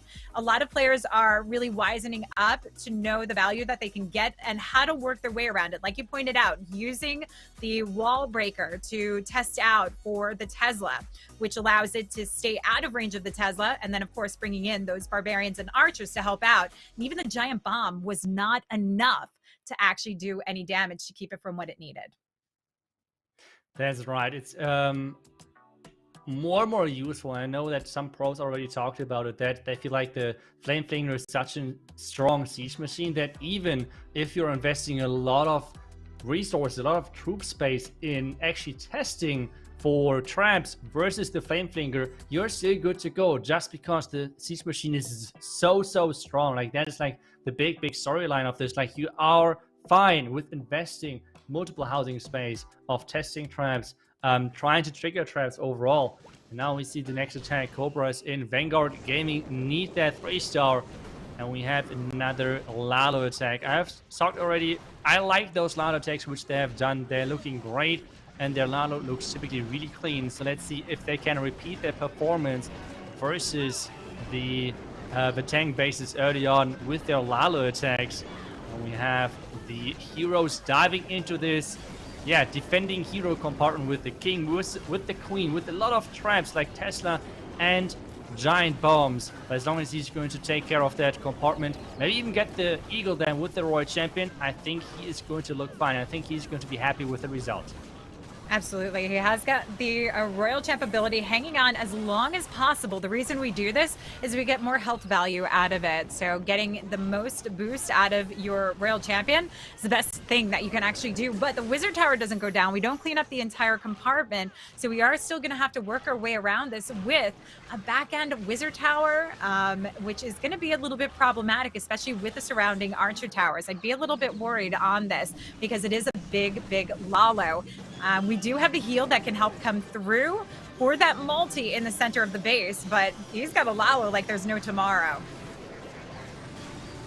Yeah, that freeze was awesome. Catching not only the Town Hall, but as well the Super Minion to make sure it's staying inside the poison. We have seen earlier today what can happen to the Town Hall. The Warden Bleed was early because it was forced, but the Loons are leaving it quite quickly again. But the Warden is going to die to the Tunnel Poison. But we have seen earlier what happens to Lalo attacks if... Oh no! Ooh. All of those rat bombs just one-shotting the Loons. And with that, it's going to be tricky because the remaining Loons are going to have a rough time pathing into that Inferno Tower. The Dragon Rider in the core is getting taken care of as well. Those rat bombs were brutal. And with that, the defending Royal Champ is going to clear things up, and that means it's going to be another defense. What a red bomb farm right there. Those loons had no chance whatsoever, and you said as well, through the heal spell. That's scary. Yeah, that is absolutely genius. Brilliant coming in from Cutie Fenn, holding off Vanguard Gaming. Again, you can see the disappointment from Cobra.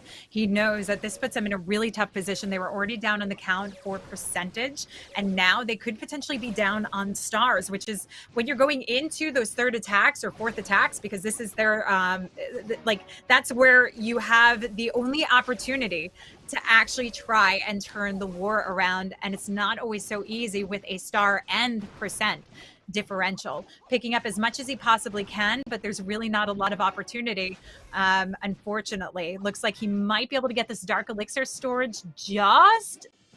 Oh, missing it out. So an 84%, still shooting low. And this really is going to be a tough one for Vanguard Gaming at this point. But kudos to Cutie Fenn with their defenses that they're holding. Yeah, really, really good. They are using those red mine farms, and like typically we see those right behind the town hall, like if someone's trying to charge through the town hall, or like if a blimp is going to connect to the town hall, those red mines are going to take care of those loons, for example, really quickly. But instead we have really those core red mines, which we have not seen that often anymore, especially because you can most of the time, if you kind of predict it to some degree, you can cover it with a warden ability. But obviously he had to use that early on because of, I think it actually got forced. So that's tricky. That's tricky to cover all of that. And even the heal did not help him to get through this area of the base. So there was a lot of damage. Nicely done base building wise, as you said it. And now it's back to Cutie Fenn because they are now on the turn who can actually increase their lead. We had that earlier with Vanguard, where they were not able to do so. And now we have Qian in with the Queen Charge Lalo. Maybe he's going to be able to get the lead he is looking for with that 1 star and charging Cutie Fenn maybe to victory. Possibly, we shall see. Queen Charger, we're starting to open up the compartments and the walls, but we need to get into that Eagle compartment, and that's where the Queen is shaped up and ready to go. We can use the King to work for the Scattershot compartment, take down the Queen, and work our Lalo through, I would say part of the Town Hall, but I mean, there's still a lot of base left to be had. If we go through with the Lalo in the Town Hall, that Stone Slammer could come in for the Scattershot position up on the northern side of the base. Already seeing the lineup being made for the King to work into that Scattershot position, and we've got one more super wall break to try and give this Queen value, likely leading up towards the multi-target. But let's see where he plans to send in this wall break. Yeah, that's now the big question. The Queen reaching that Warden is huge. Oh, there's now a lot of damage, but with that rage again, it should be fine. As soon as the Headhunter is gone, with the Tesla farm around the bottom side, though, this King is having a lot of problems. Even the Tornado Trap is over there located, which means that is less traps possible around that Town Hall. And now even sending that Slammer into the air defense, which you can see it. Air defense dealing a lot of damage to that. Queen, keep moving forward. He has one wall break. Where and when is he going to use it? Because so far, no wall breaker used. And that means the Queen is going to skip and walk around that multi-inferno tower, because right now, it feels like he's completely concentrating on this Lalo around the Town Hall. Yeah, I think he's worried about ensuring that we get this done since he had to force the Stone Slammer. I think that wall break would have been intended to try and get that Queen through into the multi to help out, because the Stone Slammer could have done a lot of work, but we've got no healers left over for this Queen, just her ability to get through the Scattershot position, trying to rage up the loons, defending RC, hanging on by a thread, trying to knock everything out, but the loons have just enough to take down the Scattershot, which gives the Queen the opportunity to help finish this off into Chen. Knows he's got this in the bag and taking that lead over Vanguard Gaming. I missed it, but he had a poster up. Not quite sure if you saw what it said here, but it at least said, I 3-starred this base. So Vanguard Gaming definitely in a tough position against Cutie Fenn, who could be going up to face off against Vitang. I actually can't believe I'm saying Vitang in the lower bracket. Yeah, I mean, we had two incredible teams in this group with Badzinger and Vitang, both looking incredibly strong on this day. there can be only one winner. That's like what we said in the beginning as well. It's unfortunate, but there can be only one winner of this group.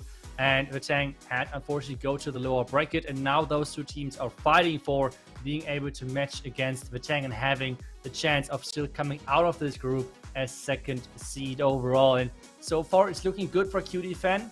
Vanguard really need to step things up and get some more 3-stars on the board, because so far it's looking great for Cutie Fenn, as we have said it, with the Queen George Lalo 3-star from Chen, making things look hard for Vanguard. And I mean, so far I'm looking forward to see what the remaining attacks look like for them, because they have used a lot of Lalo so far with mixed results. I mean, the Lalo wasn't really bad, to be honest. It was more like just the red bombs were really well placed against that. So the question is Lalo still the best route, or is maybe like a lock launcher dive better, because that should actually take care of the core, and that's where most of the time the red mines were. So maybe different approaches right there, maybe different planning needed. But we have the next attack in, and we have Vanguard again with this Super Bowler. So they're switching away from the high preference for their Lalo, instead going for the Warden Walk in front of the Town Hall, with using the Flame Flinger as well. I feel like the Flame Flinger is such an important thing for a lot of those teams.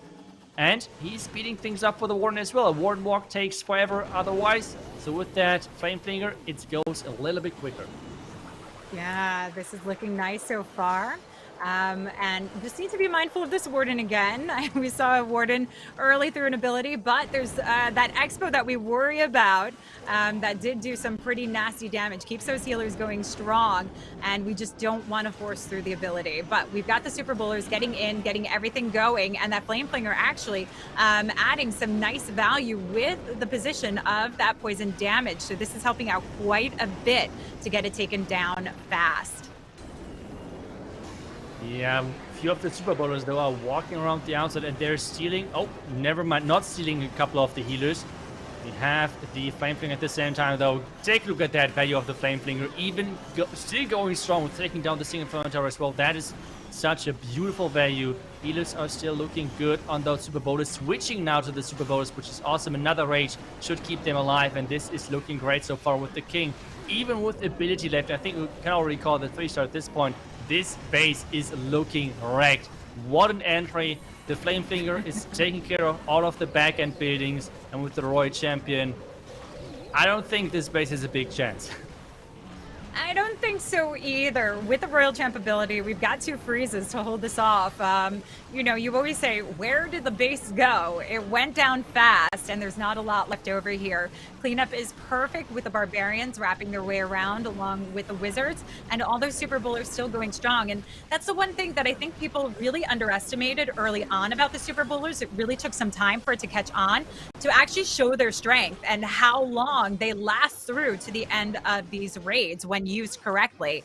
I have to say, I think people were about a month or so behind the actual power that these Super Bowlers had, maybe even 2 months within it. But finally getting to see more and more with them coming along, and you gotta love it. I mean, I think this is probably one of the strongest ground smash attack strategies. Obviously, like the Super Witches, definitely hard to work with and very base specific, but we're seeing less and less of those Super P.E.K.K.A smashes now because of the power of the Super Bowlers.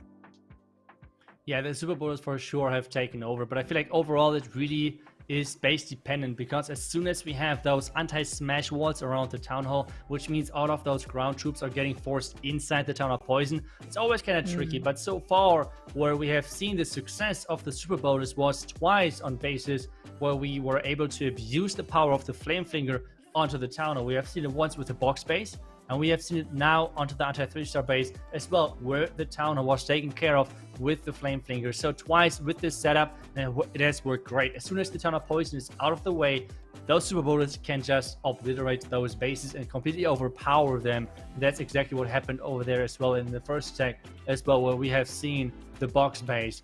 But this means they have done everything they could now in this fourth attack for them. It's now back to Cutie Fenn, and they have the option of keeping their lead, or like making sure that they're staying with this 1-star advantage, or maybe giving again a chance of a comeback, because so far this match was incredibly close with like back and forth between those two teams, with both teams having already the lead. Like both teams at this point had already a lead over the other team. The question now is, over the last couple of attacks, which team is going to keep this lead and can push it over the finish line.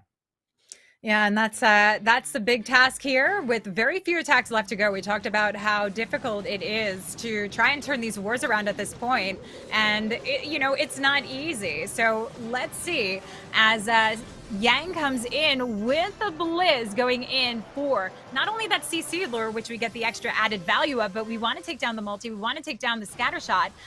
But there we go, gets the scatter shot out of the invisibility spell and is able to pick up the full value, even taking down some of the CC. Getting down the Royal Champ is huge in this one as well. So this helps out quite a bit in what we're going to see for the hero dive.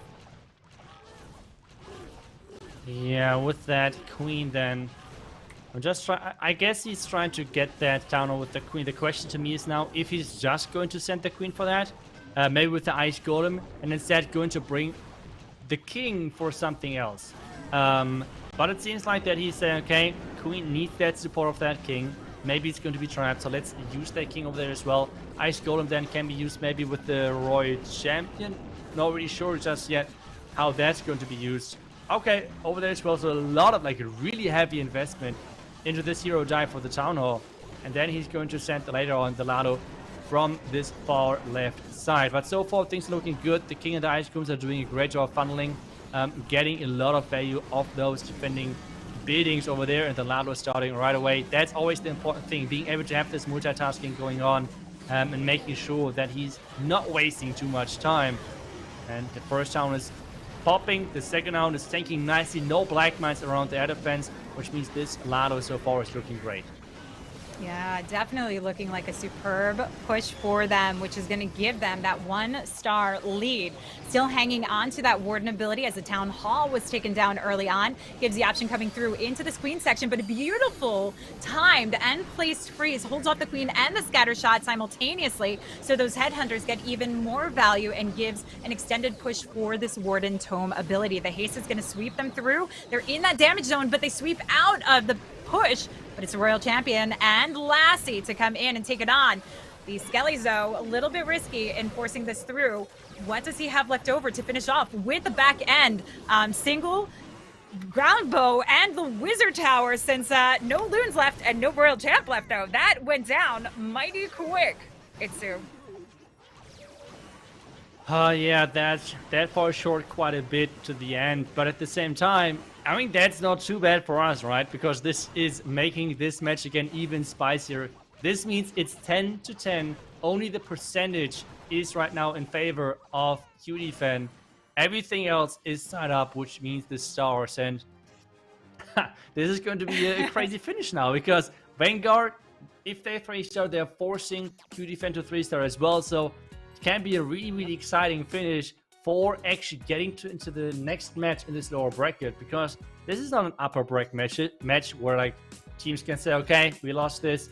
Lower bracket is not the best, but we still are in the tournament. Nope, that's not how it works in this one. In this one, the loser is going to drop out of the tournament and the winner is going to get into the next match, which means they have to face Vitang, which isn't that much fun either, but at least they're in the next round. That's what counts. So overall, have to wait what Vanguard is now coming up with. I just say, please, no super witches, okay? That has not worked the best the last time. Oh, we'll wait and see. Fingers crossed, at least for Itsu's sake, that they're not going to come in with the super witches. And as you mentioned, 3-star or bust, but Vanguard Gaming get to come in with this attack to see if they can put the pressure on Cutie Fenn, because if they don't triple, that means that they're not going to get the win if Vanguard Gaming does pick up the trip. Even though Vanguard has that % opportunity, this is going to be a big finish. And I like that we have it coming defensively on this, where we've seen so many triples coming in. It's great to see the defenses showcasing as well, because the builders work hard on this, so we got to give them a shout out.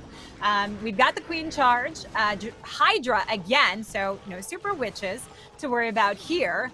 But the Queen charge carrying her way through again, going for this Eagle. We see this a lot. Taking down the Eagle, huge factor. We've already taken down the Town Hall quite fast. So we leave a nice easy push for these drags to work through and cut into the center of the base with the King to help push it along as well. Yeah, and again, we have those Queen Charge Hydra attacks, which I've already talked about earlier, how much success they have. Like, they have one of the highest 3-star rates, it feels like, in those matches so far. So let's see if Dr. Jonas can exactly do that and actually get his team this next 3-star. I am now really confused right now by the angle he's coming in with based on the wall breakers. What? Oh, okay. That wall breaker is incredible. Okay, I'm taking everything back. I am now totally fan of that plan.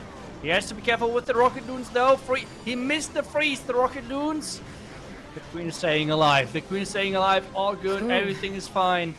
But now the dragons have to get through a lot of buildings. But okay, now I see why he broke in from this bottom side. I was a bit confused in the beginning. But so far, even with that queen ability, keeping that queen ability alive is a huge thing. Freeze on the back end for the single Fenn tower. Things are looking not too bad. Only the Royal Champion pushed ahead of the group of dragons a little bit too far, to be honest. Yeah. Queen's still hanging on strong. Royal Champ just in the cusp of that invisibility spell. Is it enough to get the scatter shot down? No. So the Queen has to work her way through. Could force this ability to beat her way through the wall and get the job done, but it still remains to get the rest of this base taken down, as he's lost out so many dragons. He's got to freeze to hold this off, but only 44 seconds. Minions are trying to take care of the cleanup where they can, and since there is a mortar there, that actually helps, but is time going to be on his side? Forces that queen ability to try and speed through, and the warden's going to help out. This is actually going to be the pressure maker now for Cutie Fenn, with the triple coming in on the board for Vanguard Gaming. Dr. Jonas giving his team the power that they needed to get this job perhaps done if they can hold a defense. So this is about as close as it can get, trying to force Cutie Fenn now to come in with that 3-star. I mean, let's go. That's exactly what we're waiting for. Those super close matches. I freaking love when, like, the pressure is on the last attack, right? I feel like otherwise, if the match is already over after the first 3-4 attacks, it's kind of boring. But having those really exciting matches, that's like the matches I'm living for. The last attacker can decide the entire outcome of the match. Maybe it's not the best position to be in as a player, but hey, we are on the caster and on the viewer side, so that's like the exciting thing.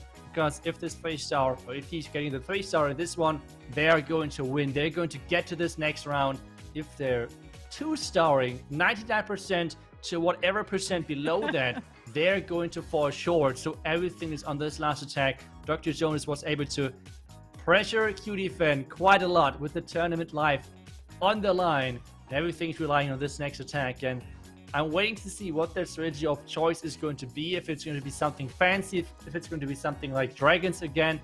Looking forward to see what the choice is to take down this last base of Vanguard Gaming and hopefully get this 3-star to keep the tournament dream alive.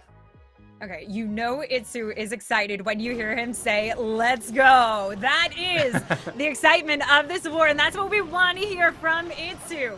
Let's get this going on and see who is going to face off against Vitang in the lower bracket finals.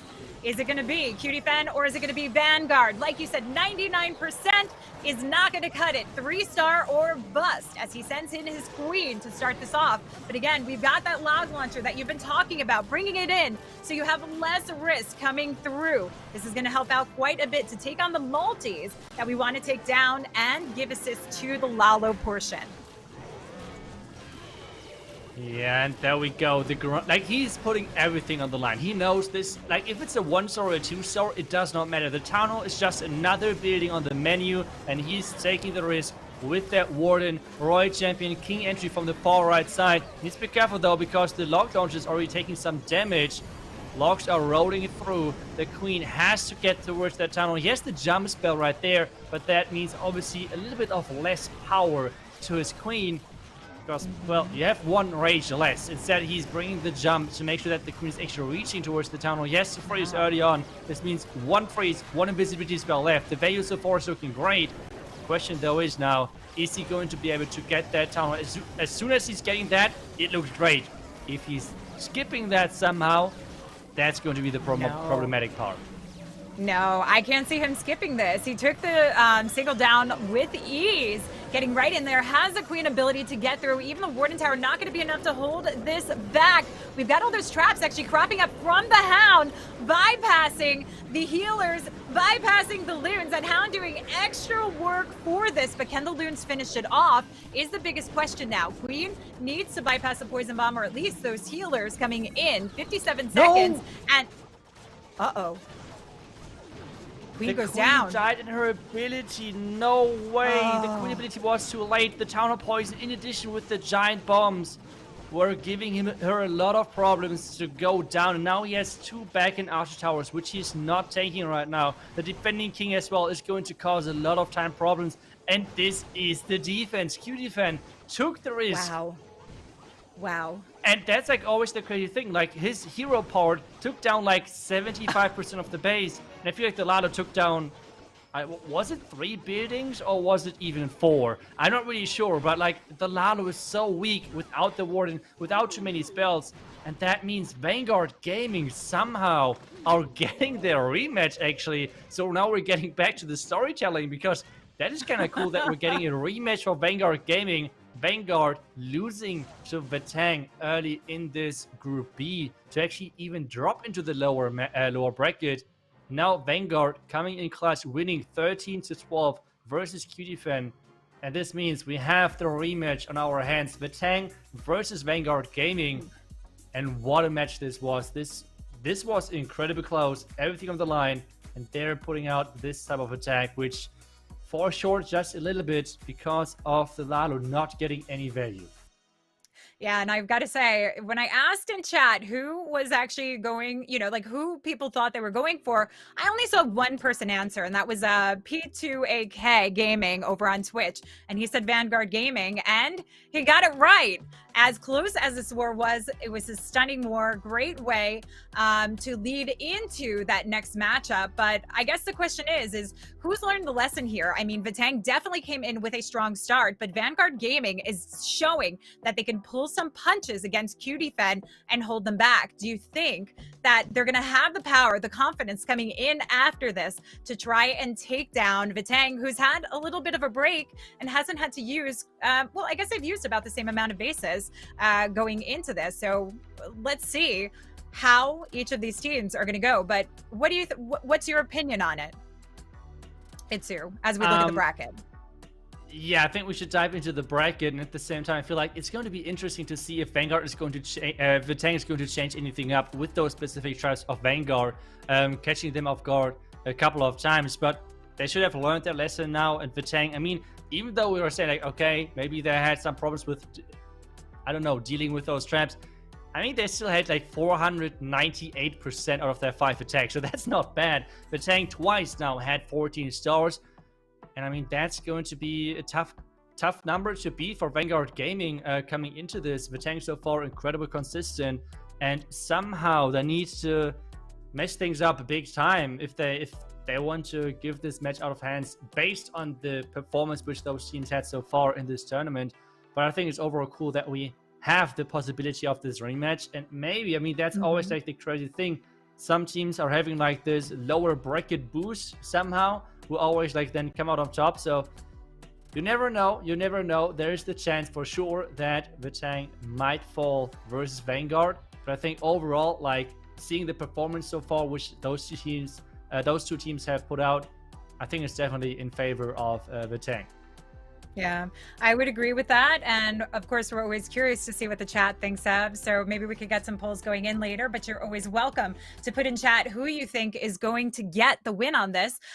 Or you can tweet it out over to ClashMSTRS on Twitch as well. But, I mean, we've got Badzinger, who's already advanced on with that first position. We're looking to see who that final team is going to be. And this is going to be the last match that we have coming in. So the teams will be prepping and getting ready to go. There's a lot on the line here as we go into the finals tomorrow, because tomorrow determines who is going to get that golden ticket and the $10,000. So this is absolutely huge in this final attack, because only 4 teams advanced. 2 from yesterday, which was Queenwalkers and MSE Esports, actually part of the same organization, though they're very separate indeed. I mean, they might be under the same sponsorship, but these two teams are fighting for it for themselves. But the teams that we have coming into it have a lot to live up to from what we saw yesterday, but Badzinger has definitely proven that they deserve to be there, and we'll see who's going to wind up joining the rest of them. And we'll find out after this short break, so go grab a drink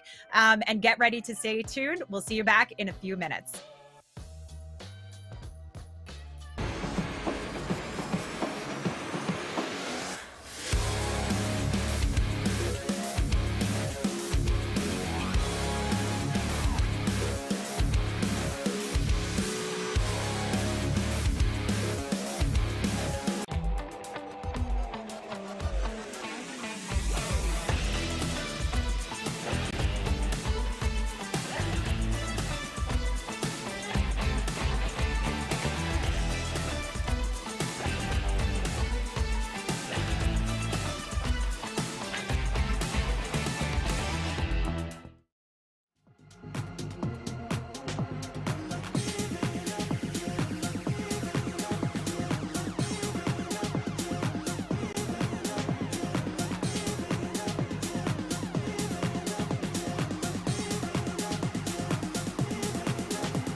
Welcome back to the Clash Masters Gold Edition powered by Rush.gg. We are in the playoffs of Group B to find out the last actual finalist now where we are.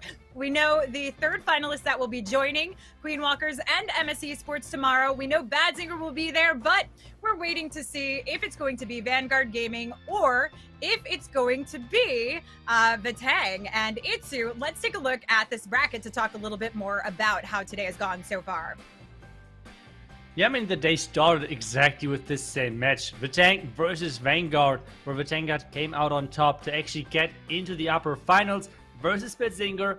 They were losing over there 14-14 on percentage. Then we had now Vanguard Gaming crawling their way back up to this match where they're facing now against Vitang again to have their possible revenge. We have to see about that in just a couple of minutes with the match then starting soon. But Vitang versus Vanguard, I think that's going to be again a really cool match where it was really close all the way through until the last two attacks where Vitang was able to close it out with a nice 3-star. Then Vanguard were getting this 1-star, which to be honest had not really changed too much there. Otherwise the match was incredibly close, so I would not expect anything less, to be honest, in this match. No, definitely would not. I mean, we could see a switch up here, but I do think, as you mentioned earlier today, that Vitang is one of those favorites to go into the match. They're definitely seasoned veterans. And let's take a look at the Vitang roster. Speaking of, they're known not only for their offense, but definitely for their defense. They've held back strong and made their way this far. So we've got Sincere Prayer, Lalo, PSW, Warning, and Lanslada. Now, Warning's performance has not been quite up to steam for what we know him for. So let's see if he's going to be able to fare a little bit better in this final match with so much on the line, because it's so important to get into the finals tomorrow for that chance at the $10,000 and that golden ticket. Yeah, I feel like this golden ticket is like the one thing which out of those teams are chasing for. Obviously, the prize money as well, it's great. But with knowing how much is on the line with this golden ticket and how many more things this is actually meaning for your team, it's pretty incredible. Like, winning this golden ticket means even more guaranteed prize money than later on in the year with the Clash Worlds Finals. Most likely a lot of screen time as well if you're representing an organization. So overall, means a lot. But let's take a look now at Vanguard Gaming's roster and who they're coming in with. We have Dr. Jonas, Nebo, Cobra, Zykor, and Alex coming into this matchup for Vanguard. And, well, I mean, I'm looking forward to see if they can somehow get the revenge they're looking for in this matchup after losing in the first one versus Vitang. I feel like couldn't have been better storyline-wise for us today, because starting with the match, ending with the same match for the second seed in this Group B overall.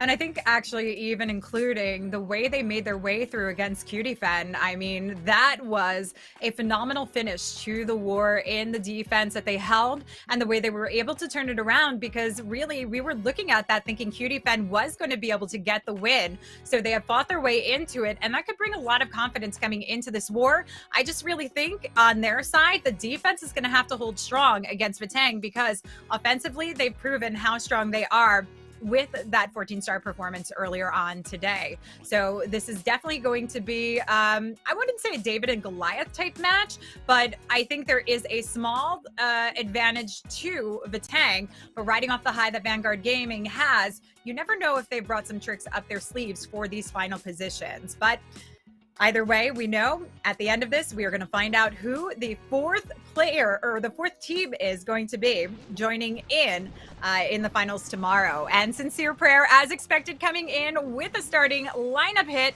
and of course, the E-Drags. And one thing which I find super interesting is that the base style has completely changed from the first to this match now for Vanguard Gaming. One, the first one, we have seen only anti-3-star bases.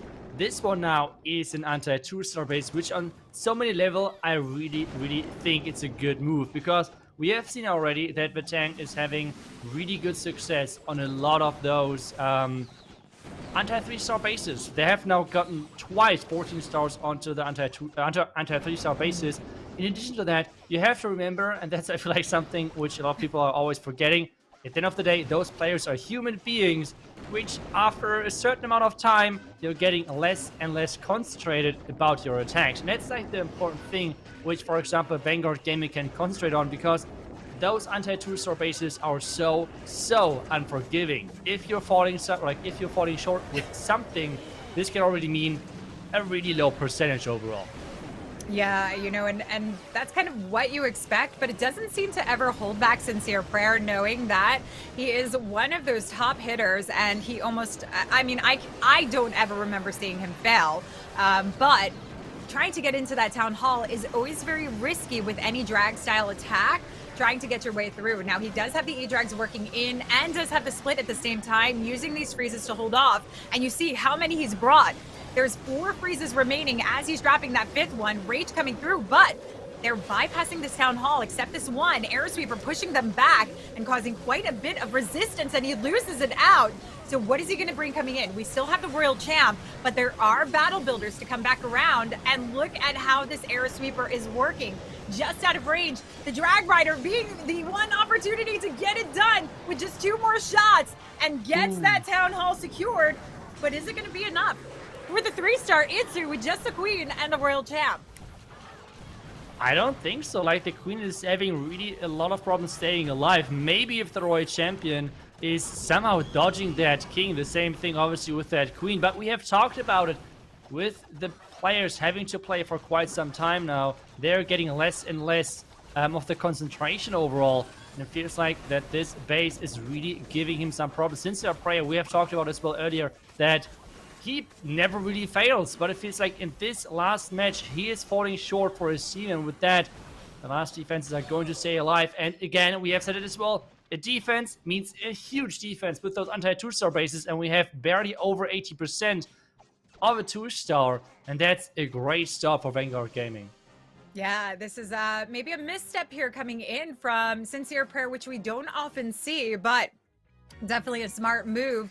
I guess luring Sincere Prayer into that particular base and definitely paying off for them. So to hold the Tang back from the start here is definitely a win, but following up with a 3-star would be an even bigger win. Getting that lead from the start could really turn around the tables here. So let's wait and see what we have coming in. Who's going to be the first hitter? We've seen it kind of switched up between Vanguard Gaming. We know that Alex started off from the start in the first one, but they did switch up that roster in the way that they were working it around, or the roster lineup, I should say, in the way that they were working it around in the second war. So they're not a team that necessarily decides that they have to have the same hitter going in at the same time, like Vitang does, and that can work to your benefit or your demise. I mean, we see it works very well for Queen Walkers and often for Vitang, but let's see what confidence boost they have coming into this next one. Yeah, and especially now for this is the complete different starting point for the team, because they have now the possibility of starting on top. Now, first of all, the matchup is getting triggered. That shouldn't be the biggest problem if he's having the correct clan castle, like getting the goblins into the town hall. That shouldn't be too big of problem at all. Getting that town hall down, and now he's going to send in those dragons from the far right side. But I kind of wait and see if that is going to be somewhat to be expected, because I think we have seen this base already a couple of times with this setup, I believe. I'm not 100% guaranteed sure, but Dr. Jones is now pushing in with that warden ability really soon for the loons, moving into the core. The same thing for the dragons. There's the single firmament tower, which has the possibility of taking some of them down, but the freeze is there to make sure that the dragons are protected, and with that, everything is moving through that power of the base really nicely. There's our farmers taken care of as well, which is great, because that means no problem for the Royal Champion then on the back end. Yeah, and I love this position for the Queen to actually work her way into the Eagle compartment, help take this on as the Dragons and Drag Riders work through that multi-targeting Inferno. He does miss out on the top side where the Air Sweeper is, but if he can keep these Drags, the Queen, the King, and the Royal Champ moving along together, because remember, look, we have more coming from the top side of the base, with the Drag Rider, this Royal Champ can really do some work. Decides to drop it in with the Queen. We have the scatter shot we still have to worry about on the back end, and the King is providing some cleanup, but everybody has their ability left over here, so this is huge, along with the freeze and the rage. Yeah, but with this Hound coming out as well, this is stalling a lot of time. The Unicorn at this point is down. That is always the biggest thing, and one of the biggest reasons why those attacks can work with that with that Queen. But now with the Rage as well, pushing through the back end, the Queen having to use her ability. There's two multi-Fern Towers now in the core. Can the Royal Champion finish that off? That's the big question. Even using the Rage, and the Fern Tower is going to stay alive. And now this is going to be close. Is this going to be a 98% or something like that? The Dragon is having not too many hit points left. The King is not going to make it through their walls because of the Yak going already down. Dragon, yep, there's not a lot of hit points. That Dragon going down with the Red Mine. And that means it is actually going to be a 98%. So, yes, Vitang has only gotten the 2-star, but it's staying close with the stars and only percentage being in favor of Vanguard. And the option which they had of really pulling ahead early, they did not take it. Yeah, but I mean, having that lead, it actually might be a 99% depending on how much damage is on this. It is going to be a 99%. Unfortunate for the King to not be able to get his way through, and obviously will take too much damage beating through that wall from the multi. But definitely, they've got to be proud of this because they held back Vitang on a 2-star defense, came in with a 99%, which does make it a lot harder to have to turn this around if they can keep dropping in the triples or even hold another defense. Yeah, for sure. I think it's still a really good position to be in, having already this early lead versus Vitang. We have seen their matches earlier. They are having a lot of 3-stars early on in their matches, so that's something to be able to hold them back. That with the first few attacks, it's always a nice thing to have. But Vitang now, they need the 3-star, and I'm really looking forward to see some more anti-2-star bases, because I really highly doubt that Vanguard would only run one anti-2-star base. That would make not too much sense, to be honest. So I guess another anti-2-star base, and yes, exactly, that's the case. And we have another Lalo attacker. That's like the thing. If you're having, if you're fighting against a Lalo team, and if you're using those diamond, or not the diamond, but like overall those ring bases, it can, like, one time where you do not concentrate 100%, this can really mess you up. This can give you really big problems. So it's always a problematic situation. Raylo right now trying to force his Queen inside, taking care of that. Oh no, he completely messed up the poison, taking care of that single Fern Tower, but now poison. Actually, the Headhunters are running inside the poison, so I guess it's still fine. Yeah, I really want to point out this value of the bowler just going for the AD, also sectioning up the base, but taking down key component for this. So when you can find that value, which isn't always often, definitely use it. You can still use these bowlers to do this, something like old school back in the day that we used to see more of.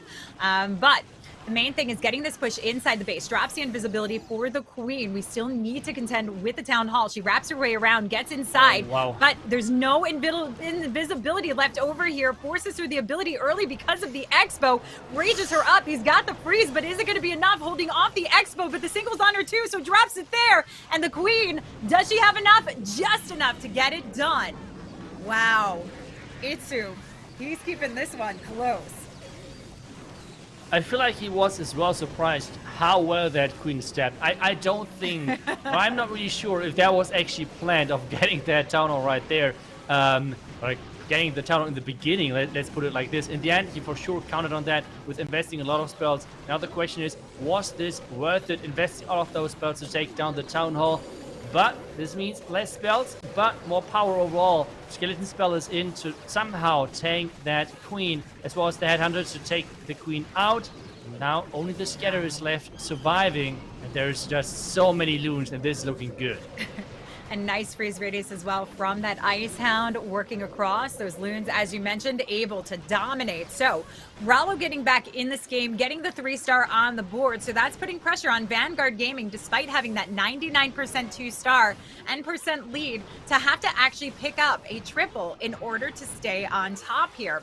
If they come in with a 2-star follow-up, that is definitely losing the security that they once had in this from the start, which you definitely don't want to do, because we're getting closer and closer to the mid of the game where it does become difficult to try and turn things around. And I kind of feel like Vitang's in that position where they're like, you know, you might have gotten us once, but not again. So we'll wait and see how that holds off, but also where the defense stands for them, because we know that they're known for their defenses. We've said it multiple times. And that's, you know, that's Vitang really in a bag. Defense and offense, they are just absolutely spectacular at. So Vanguard has to be on their toes with this.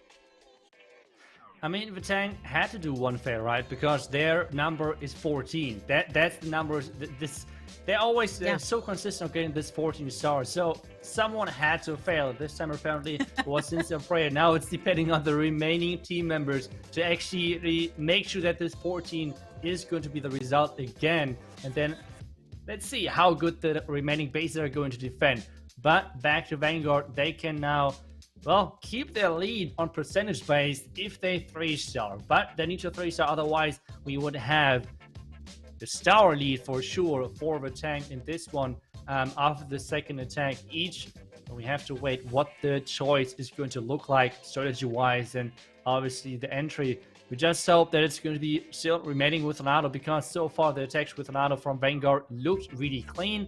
They had a bit of unfortunate trap placement against them with, like, we remember the huge Loon Drop just getting obliterated by a red mine farm, which we had against them already earlier in one of the matches. So some unfortunate things happened, but execution-wise, the attacks looked really good with Lalo, and it seems like that they are now going back to their other really good strategy, which has worked great for them, which is the Super Bowlers.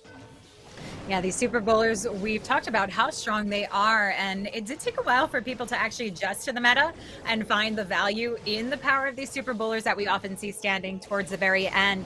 But the main thing is getting the pathing set right and keeping those healers alive, so your Super Bowlers and Queen can actually make it through the core of the base. The use of the Flame Flinger here is really exceptional, because it does add that extra power and the position to turn things through while you're actually using your Warden. So this is a time-saving ability here, and also not in range of that multi yet in order to get the scatter shot. So he doesn't care too much if it gets targeted now, because he's gotten what he wanted out of it. And we'll see what comes out of the Flame Flinger to help out with the rest of the defenses surrounding. Yeah, and the King nicely pushing those Super Bowlers inside that compartment around the top side. He's bringing the double jump, which means overall less spells than for the remaining spells overall, like less spell power with possible rages. And so far he really needs to make sure that he's not dropping them too early. That's why he's delaying that last rage so much, because he really wants to make sure that he's taking care of that Town Hall. Warden ability with that Earthquake to make sure the Town Hall is going to fall. There we go, Earthquake and Town Hall. Is it going to be enough? Oh no, that Town Hall has to go down. The Tornado is rotating everything into the Town Hall Poison. There we go. Town Hall is going down, but at what cost? Royal Champion at the far left side, having to fight the first skeleton traps. But the Queen now caught inside the Town Hall Poison with only one healer alive, and that defending Royal Champion is looking scary. The timing with that Headhunter has to be incredible to make this work. And oh my goodness, so many small bombs to take that Queen out as well. Timing of the essence here. Launches that Seeking Shield across the base to try and help out the Warden. But we've got the Royal Champ on Royal Champ, and the defending RC does win out, but the Headhunter takes her down. This is a matter of time, and I've said it before, this Warden is so slow moving on offense that he's not going to be able to pick up the triple and get the cleanup done the way that he needs to, especially if there's any spring traps or bombs for this this final remain. I mean, it doesn't even matter if there's spring traps or bombs. This Warden just can't clear out this compartment alone. So this does mean that Vanguard Gaming, unfortunately, lose their power position against Vitang, which is really difficult. Once you have that lead, I mean, it makes it easier for a team like Vitang to actually take advantage. Yeah, that's for sure. And I mean, Vanguard twice had the option of really getting a great lead, but Vitang defenses. We have mentioned it. That's the storyline for Vitang so far this tournament. Not only they are incredible on offense, super consistent offense, but as well their defense had been a great game changer for them on many of those matches. And we can see it again, even though they were struggling in their first attack with a player which so far has gone pretty much perfect over the entire tournament, falling short on percentage, really short as well. But they're just coming back because they're able to rely on their defense. And you can really see that with more and more matches coming in, because that's another thing. Base building is one topic. You have mentioned that all of the teams who are in the lower bracket have to burn through more bases. But the concentration level is another topic which you have to consider. And now we have the next attack, and that is a wild one. We were talking about the Yetis, and there we go. The Yeti. The Mass Yetis are in with the lock launcher as well. I am looking forward to see how well this is going to work. Yeah, these are always kind of risky approaches, especially because it's so spread around. It doesn't even have the full cleanup to force its way in. We've got Yeti spread on one side. This is exactly the attack that we were talking about, that we saw Ass doing. And I guess Cutie Fenn wasn't the team that we saw originally doing it, but I kind of love it. And I guess it almost reminds me of the old school Gobo Witch, you know, where you spread across and you just kind of like, it's like Plinko, where they fall in line going through the base. But he does get the Town Hall down, and Secure just still needs to come around the backside of the base. And these ground blows and the scatter shots are definitely going to be a problem for the heroes. But we've got the bats to actually work through and try and help take them on. Yeah, but the problem right now is those bats need to take care of a lot. The Town Hall, luckily for him, went down, but now he has to face a lot of Tesla. We know how deadly those Tesla can be versus those bats, but at the same time, there's such a big group of troops at this bottom side left, with those Yeti, with those Super Wizards coming in, and that's just overpowered the base, and that's the problem with having those legend bases defending, obviously, other strategies more. Sometimes those bats can really be a surprise factor, and that's exactly what happened over here with the Warden, with those Yetis. And we have, it seems like, a 3-star on our hands, because there's still a lot of time left. So I do not think, I mean, the Warden is on ground, so no possible Black Mine. And the Warden is going to win, I guess, going to win that 1v1 versus the Builder Hut. Yeah, I think so. I think the Yetimites even might actually help out in this as well. We've got the Electro Owl, the Warden, 2 Yetis, Yetimites. It's a done deal. It looks, I mean, like, it almost looks like he's disappointed, but I think he's just more relieved because the pressure does build up here, and it feels like you never know at what point you could make the wrong call with this, especially with this kind of attack, which is newer in the meta. This was just introduced kind of recently from, I have to remember which team it was that we saw coming in with it, because they were using it primarily. I thought it was Cutie Fenn originally, but it was someone from, I believe, ClashMSTRS, and they were doing it exceptionally well. And we're starting to see other players actually take notice of it and find the power in certain bases. But again, very reminiscent of that kind of Gobo Witch style attack, where you just kind of spread it across and allow the troops to work through all those individualized compartments, but at least having some centralized focus into the core. Yeah, I feel like overall we have seen those Mass Yeti attacks since last year, where Torreta Vantan actually used it.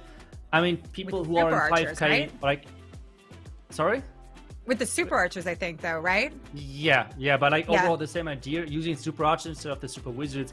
But like for everyone who's on 5K trophies, this strategy is already out there for years and years and years. Like, it's nothing new, it's just only coming then to the competitive scene, and which is not seen that often. That's how we can put it for sure. But like the strategy itself is existing already forever in the 5K trophy range. Everyone should know this strategy, the same as Electro Dragons. It's like always fun to see the 1-stars against your bases. But overall, with this coming now up to the competitive side as well, you can see sometimes how good this works versus those anti-2-star bases, because the anti-2-star bases typically do not pay attention too much to the splash. We have seen that yesterday with us and the box base. Now we're seeing that with this type of base as well, with those heavy teaser style bases.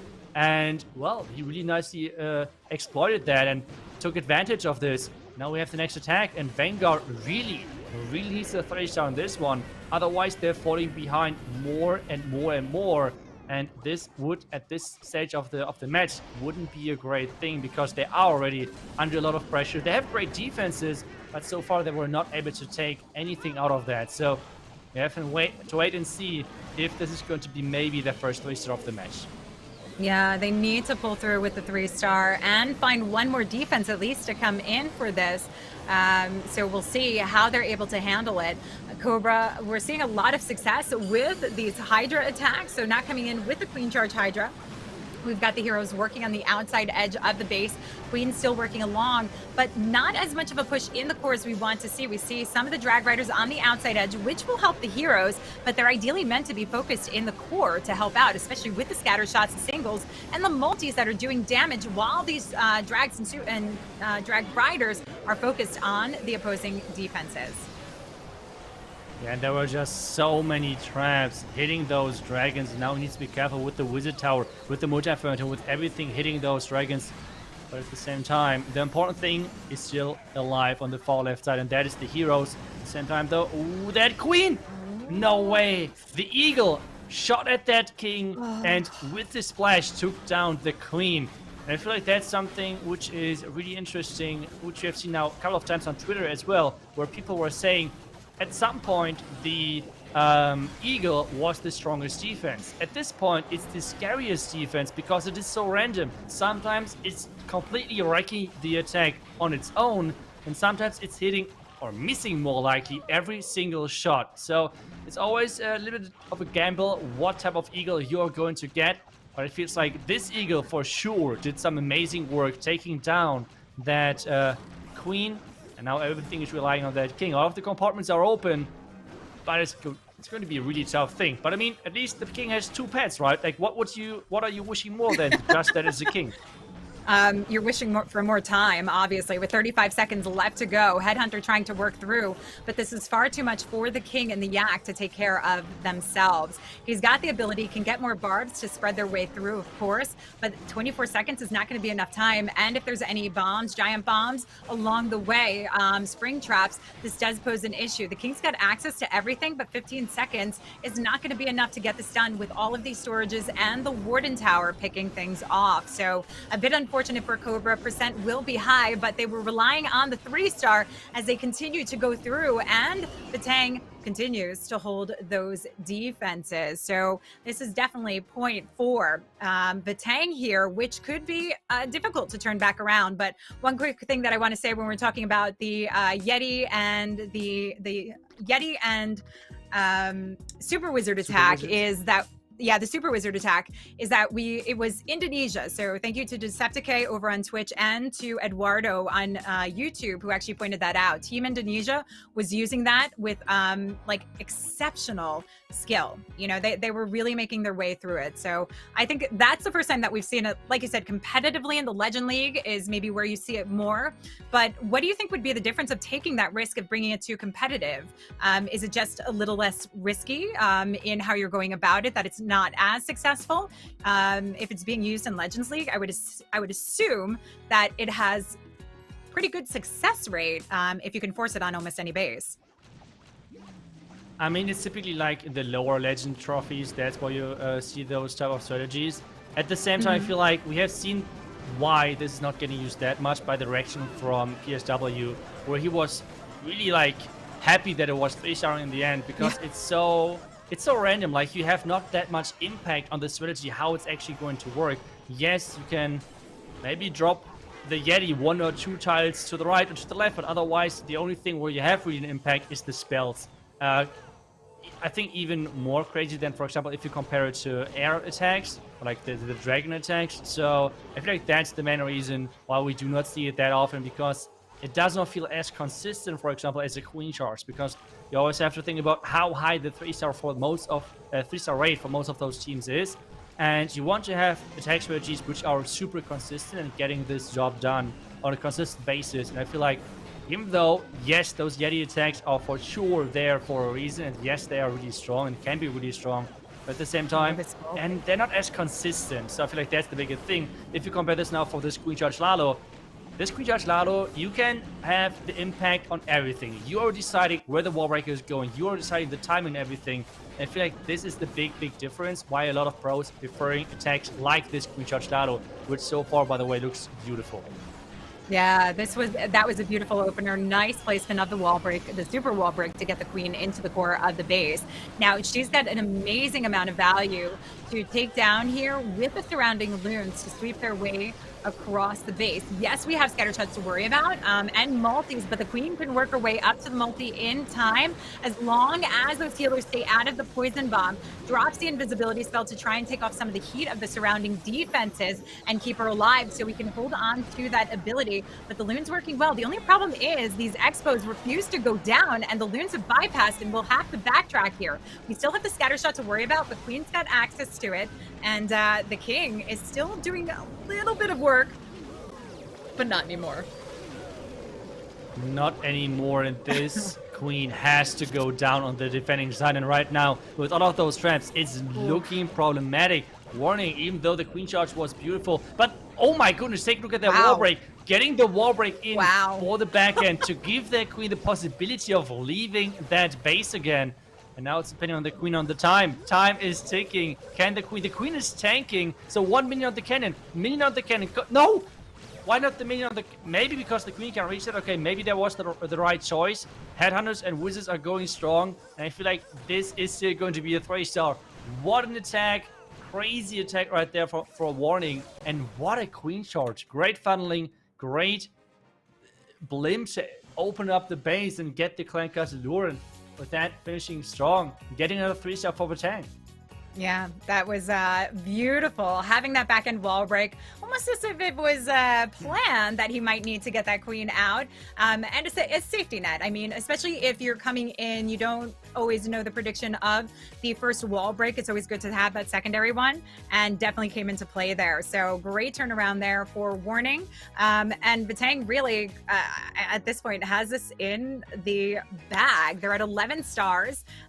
We've got Vanguard Gaming with 1 attack behind. The most they can pick up right now is 9 stars, so that's a 2-star differential going before we get into that final attack for this. So that's really tough for Vanguard, where they started off I feel like they were starting off strong with this, at least with that 99% time fail. Yeah, maybe it could have been different with that 3-star, but as well, like, you really can see that some teams are really struggling, like concentrating over this time of period. Because if you take a look at the Vanguard Gaming from earlier in the first match, they were coming in smashing. Like, we were really surprised how close this first match was, and they did amazing into the bases of Vitang early on, and only the one 1-star at the end of the match, where the match was already decided, was like the big then deciding factor to make sure that the score is looking kind of more one-sided. But now they're really struggling to get those 3-stars. So far, not a single 3-star in this match, and 6 stars over 3 attacks. That's not what you're looking for. Vanguard now again with one of those super bonus attacks where they had so great success with, and again going for this opening for the town hall, but finding a Tesla farm right away. Yeah, so Flamebringer in a very good position. This is really helping out the Super Bowler Smash quite a bit leading in, but we've got a lot of deterrent here. So let's see if he forces the King ability to try and ensure that these Super Bowlers go inside the base and that there's absolutely no distraction, but we need these jumps to carry across. And since we don't actually have the Town Hall to worry about, this jump is going to carry through exactly where it needs to go. Yeah, the jump spell is giving all of them great access, and the same thing is this ground expo is tanked. Okay, never mind. I just want to say the ground expo is tanked, and that's the moment where it's switching onto the Flamebringer. Unfortunate timing, I guess, but Roychem is pushing everything back inside. The Inferno Tower is left standing, which is unfortunate, and all of those healers are down by now, so he's relying on this raged up unicorn to keep the queen alive, which so far is working great. It's kind of crazy that this raged up unicorn is keeping the queen alive versus the Inferno Tower and versus the ground expo. Queen ability now in there. He has a freeze for maybe like a back end skeleton trap or something, but he needs to make sure that this Royal Champ is going to get a lot of value. And there we go with the freeze. Queen is going down. but the Royal Champion should clutch this for the first 3-star for Vanguard. Yeah, this is what they've been hoping for. Royal Champ coming in. Lassie, unfortunately, dying out, but plenty of time for the Royal Champ, those Yetis, Yetimites, and Wizards of Minion to actually take this base down. They've been waiting for the 3-star. You see the clap coming in from Zycor, and I mean, I guess they can hope against hope. We'll have to see the percentage, but the tank really do have the advantage, I think. We'll see where we end with this. But Vitang does have the advantage, 4%. I would say it would have to be a 1-star defense, which when you're in this position, you go for the safe 2-star, right? Like, who's going to go in with the most riskiest attack ever when all you need to do is save 2-star for a win? I mean, I could see Loda do like a queen charge Lalo with maybe a safety blimp around the town hall, but at the same time, I don't really know if they would change up the plan now, if they already found a plan which they like. Like, that's always the important factor. If you have like a plan on the base where you would say like, this should work, but at the same time, I'm not 100% convinced, then you might change your plan. But if you have a plan anyways where you say, okay, I'm fine, this plan looks great, I highly doubt they would change up the attack overall. So we have to wait and see if they're going to change up anything. I would, as I said, expect something like a safety blink queen charge around that town hall somewhere. And let's see. I mean, the queen charge is going to be pretty much for sure. At the same time, we have seen now queen charge Hydra from Loda, I think, as well earlier in a match, which has worked, I think, good as well. So who knows? Who knows what he's going to come in with? But I feel like the queen charge is going to stay the follow-up. Most likely Lalo. But if it's going to be a lock launcher charge or anything risky, we have to wait for that. But I'm pretty sure he's going to go in with something like a safety blimp. So let's see if that's going to be the case. Okay, it's going to be a somewhat ring. Okay, I don't know how to call this base. It's kind of like a ring base, to be honest. Queen charge in from this far right side, and he's going to blimp, but it's not a blimp for the town hall. Instead, he's going to go for the single firm tower and for the expo with that Royal Champion. And then, I don't know, just charging him from the top side. The opening around this top scatter is there, so the queen can get forced in nicely. But at the same time, there is a lot of HP in front of that queen, which means it will take some time for the queen to get there. And needs to make sure that he's not running out of time. Yeah, so Lanslada maybe taking a risky approach, but again, they've got their percent on their side, so as long as he hits a reasonable 2-star percent, they're in the clear. But he's got to get that town hall taken down. This is a base that you have to ensure that you get your way into, and the queen's got to charge her way along. He does have the invisibility, which can help out quite a bit. But we're really looking at this pathing of getting into it. It looks like there's an opening for the king to force. I mean, if we're talking about like a long suited push, the queen could come in from the scatter shot, get to the town hall, but that king would have to come in from the archer tower position to work his way through and help with the cleanup to force his queen. But this is an exceptionally long, extensive queen charge just to get the town hall down. Yeah, that's like the biggest thing to me, the timing, because you would argue that at 1 minute 30 you would stop the Lalo. At this point, he took down 30% of the base, which is nothing, to be honest, with the queen charge Lalo. So I don't know, maybe I would have added the warden or something to the queen if I have this plan, or maybe I would have a different plan. I am really not sure about the time management about this, because he could have added the warden, but at the same time, a 2-star would be enough. Like, even if he says, okay, guys, if it's a time fail, that's fine. Then it's going to be a time fail, because as long as I'm getting the 2nd star, I am fine, and we are going to win, guaranteed. So maybe that's more the thought process. At 1 minute roundabout, he's starting with that Lalo, the warden with the Lalo together. And the queen should actually take down the town now in time. I mean, the in time is kind of like situational, but the town at least should go down. The question now is, how is the pathing looking? Because I feel like a lot of looms are going to the town of poison. And there's the trade trap as well, and a lot of red mines. Yeah, a lot of red mines, but he does get the job done, securing that 2-star. And we still have the Royal Champ to come through. Loon's cleaning up around the outside edge. That Royal Champ has her the Seeking Shield. So this is a done deal. Not just the 2-star, but gets the 3-star. Yeah, absolutely incredible coming in from Vitang, which does secure their position with that 14th star that you said that they wind up coming in. And I know in chat people were asking what was going on. What was Lady B doing? Well, we've got a party crasher here, Itsu. I think it's your favorite buddy. We've got Rusty getting another gold edition party crash. So we can say hello to Rusty. But yeah, this is a... We know Itsu loves when Rusty crashes the party. Oh, like the third caster is coming in, overtaking. That's always good. But we have Vitang already fixed as winner with an impressive attack. You want to say, like, the time management? I would have never thought that this would work, to be honest. With like just seeing at 130 that it took down 33% of the base, which is not too much.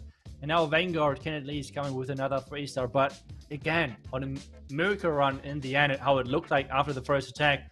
14 stars for Vanguard, for Vitang. It feels like they're always finishing on the score. At one time, Badzinger was just better than that.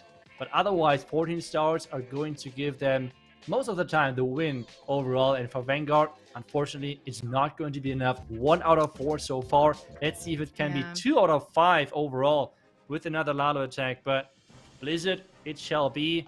Let's see if Alex is going to be successful with this one. Yeah, we'll see if they can finish off strong, but they've definitely proven that they deserve to be here. They're going to wind up in that 5th, 6th position place, so also walking away with a decent prize pool of this. But Alex, who was the first hitter, we know he's a successful attacker. Let's see if he can finish it off with this Blizz. Lalo getting some nice value, including luring that CC, which is very important when you're using blimps in general, because you're looking to push deeper into the core of the base. It's just that added value that can really help, especially when you can pull it to a dark corner where there's very limited damage coming in. So your queen can take it on, or you can even use a baby drag. Yeah, using that queen first now to take down the lava with the poison.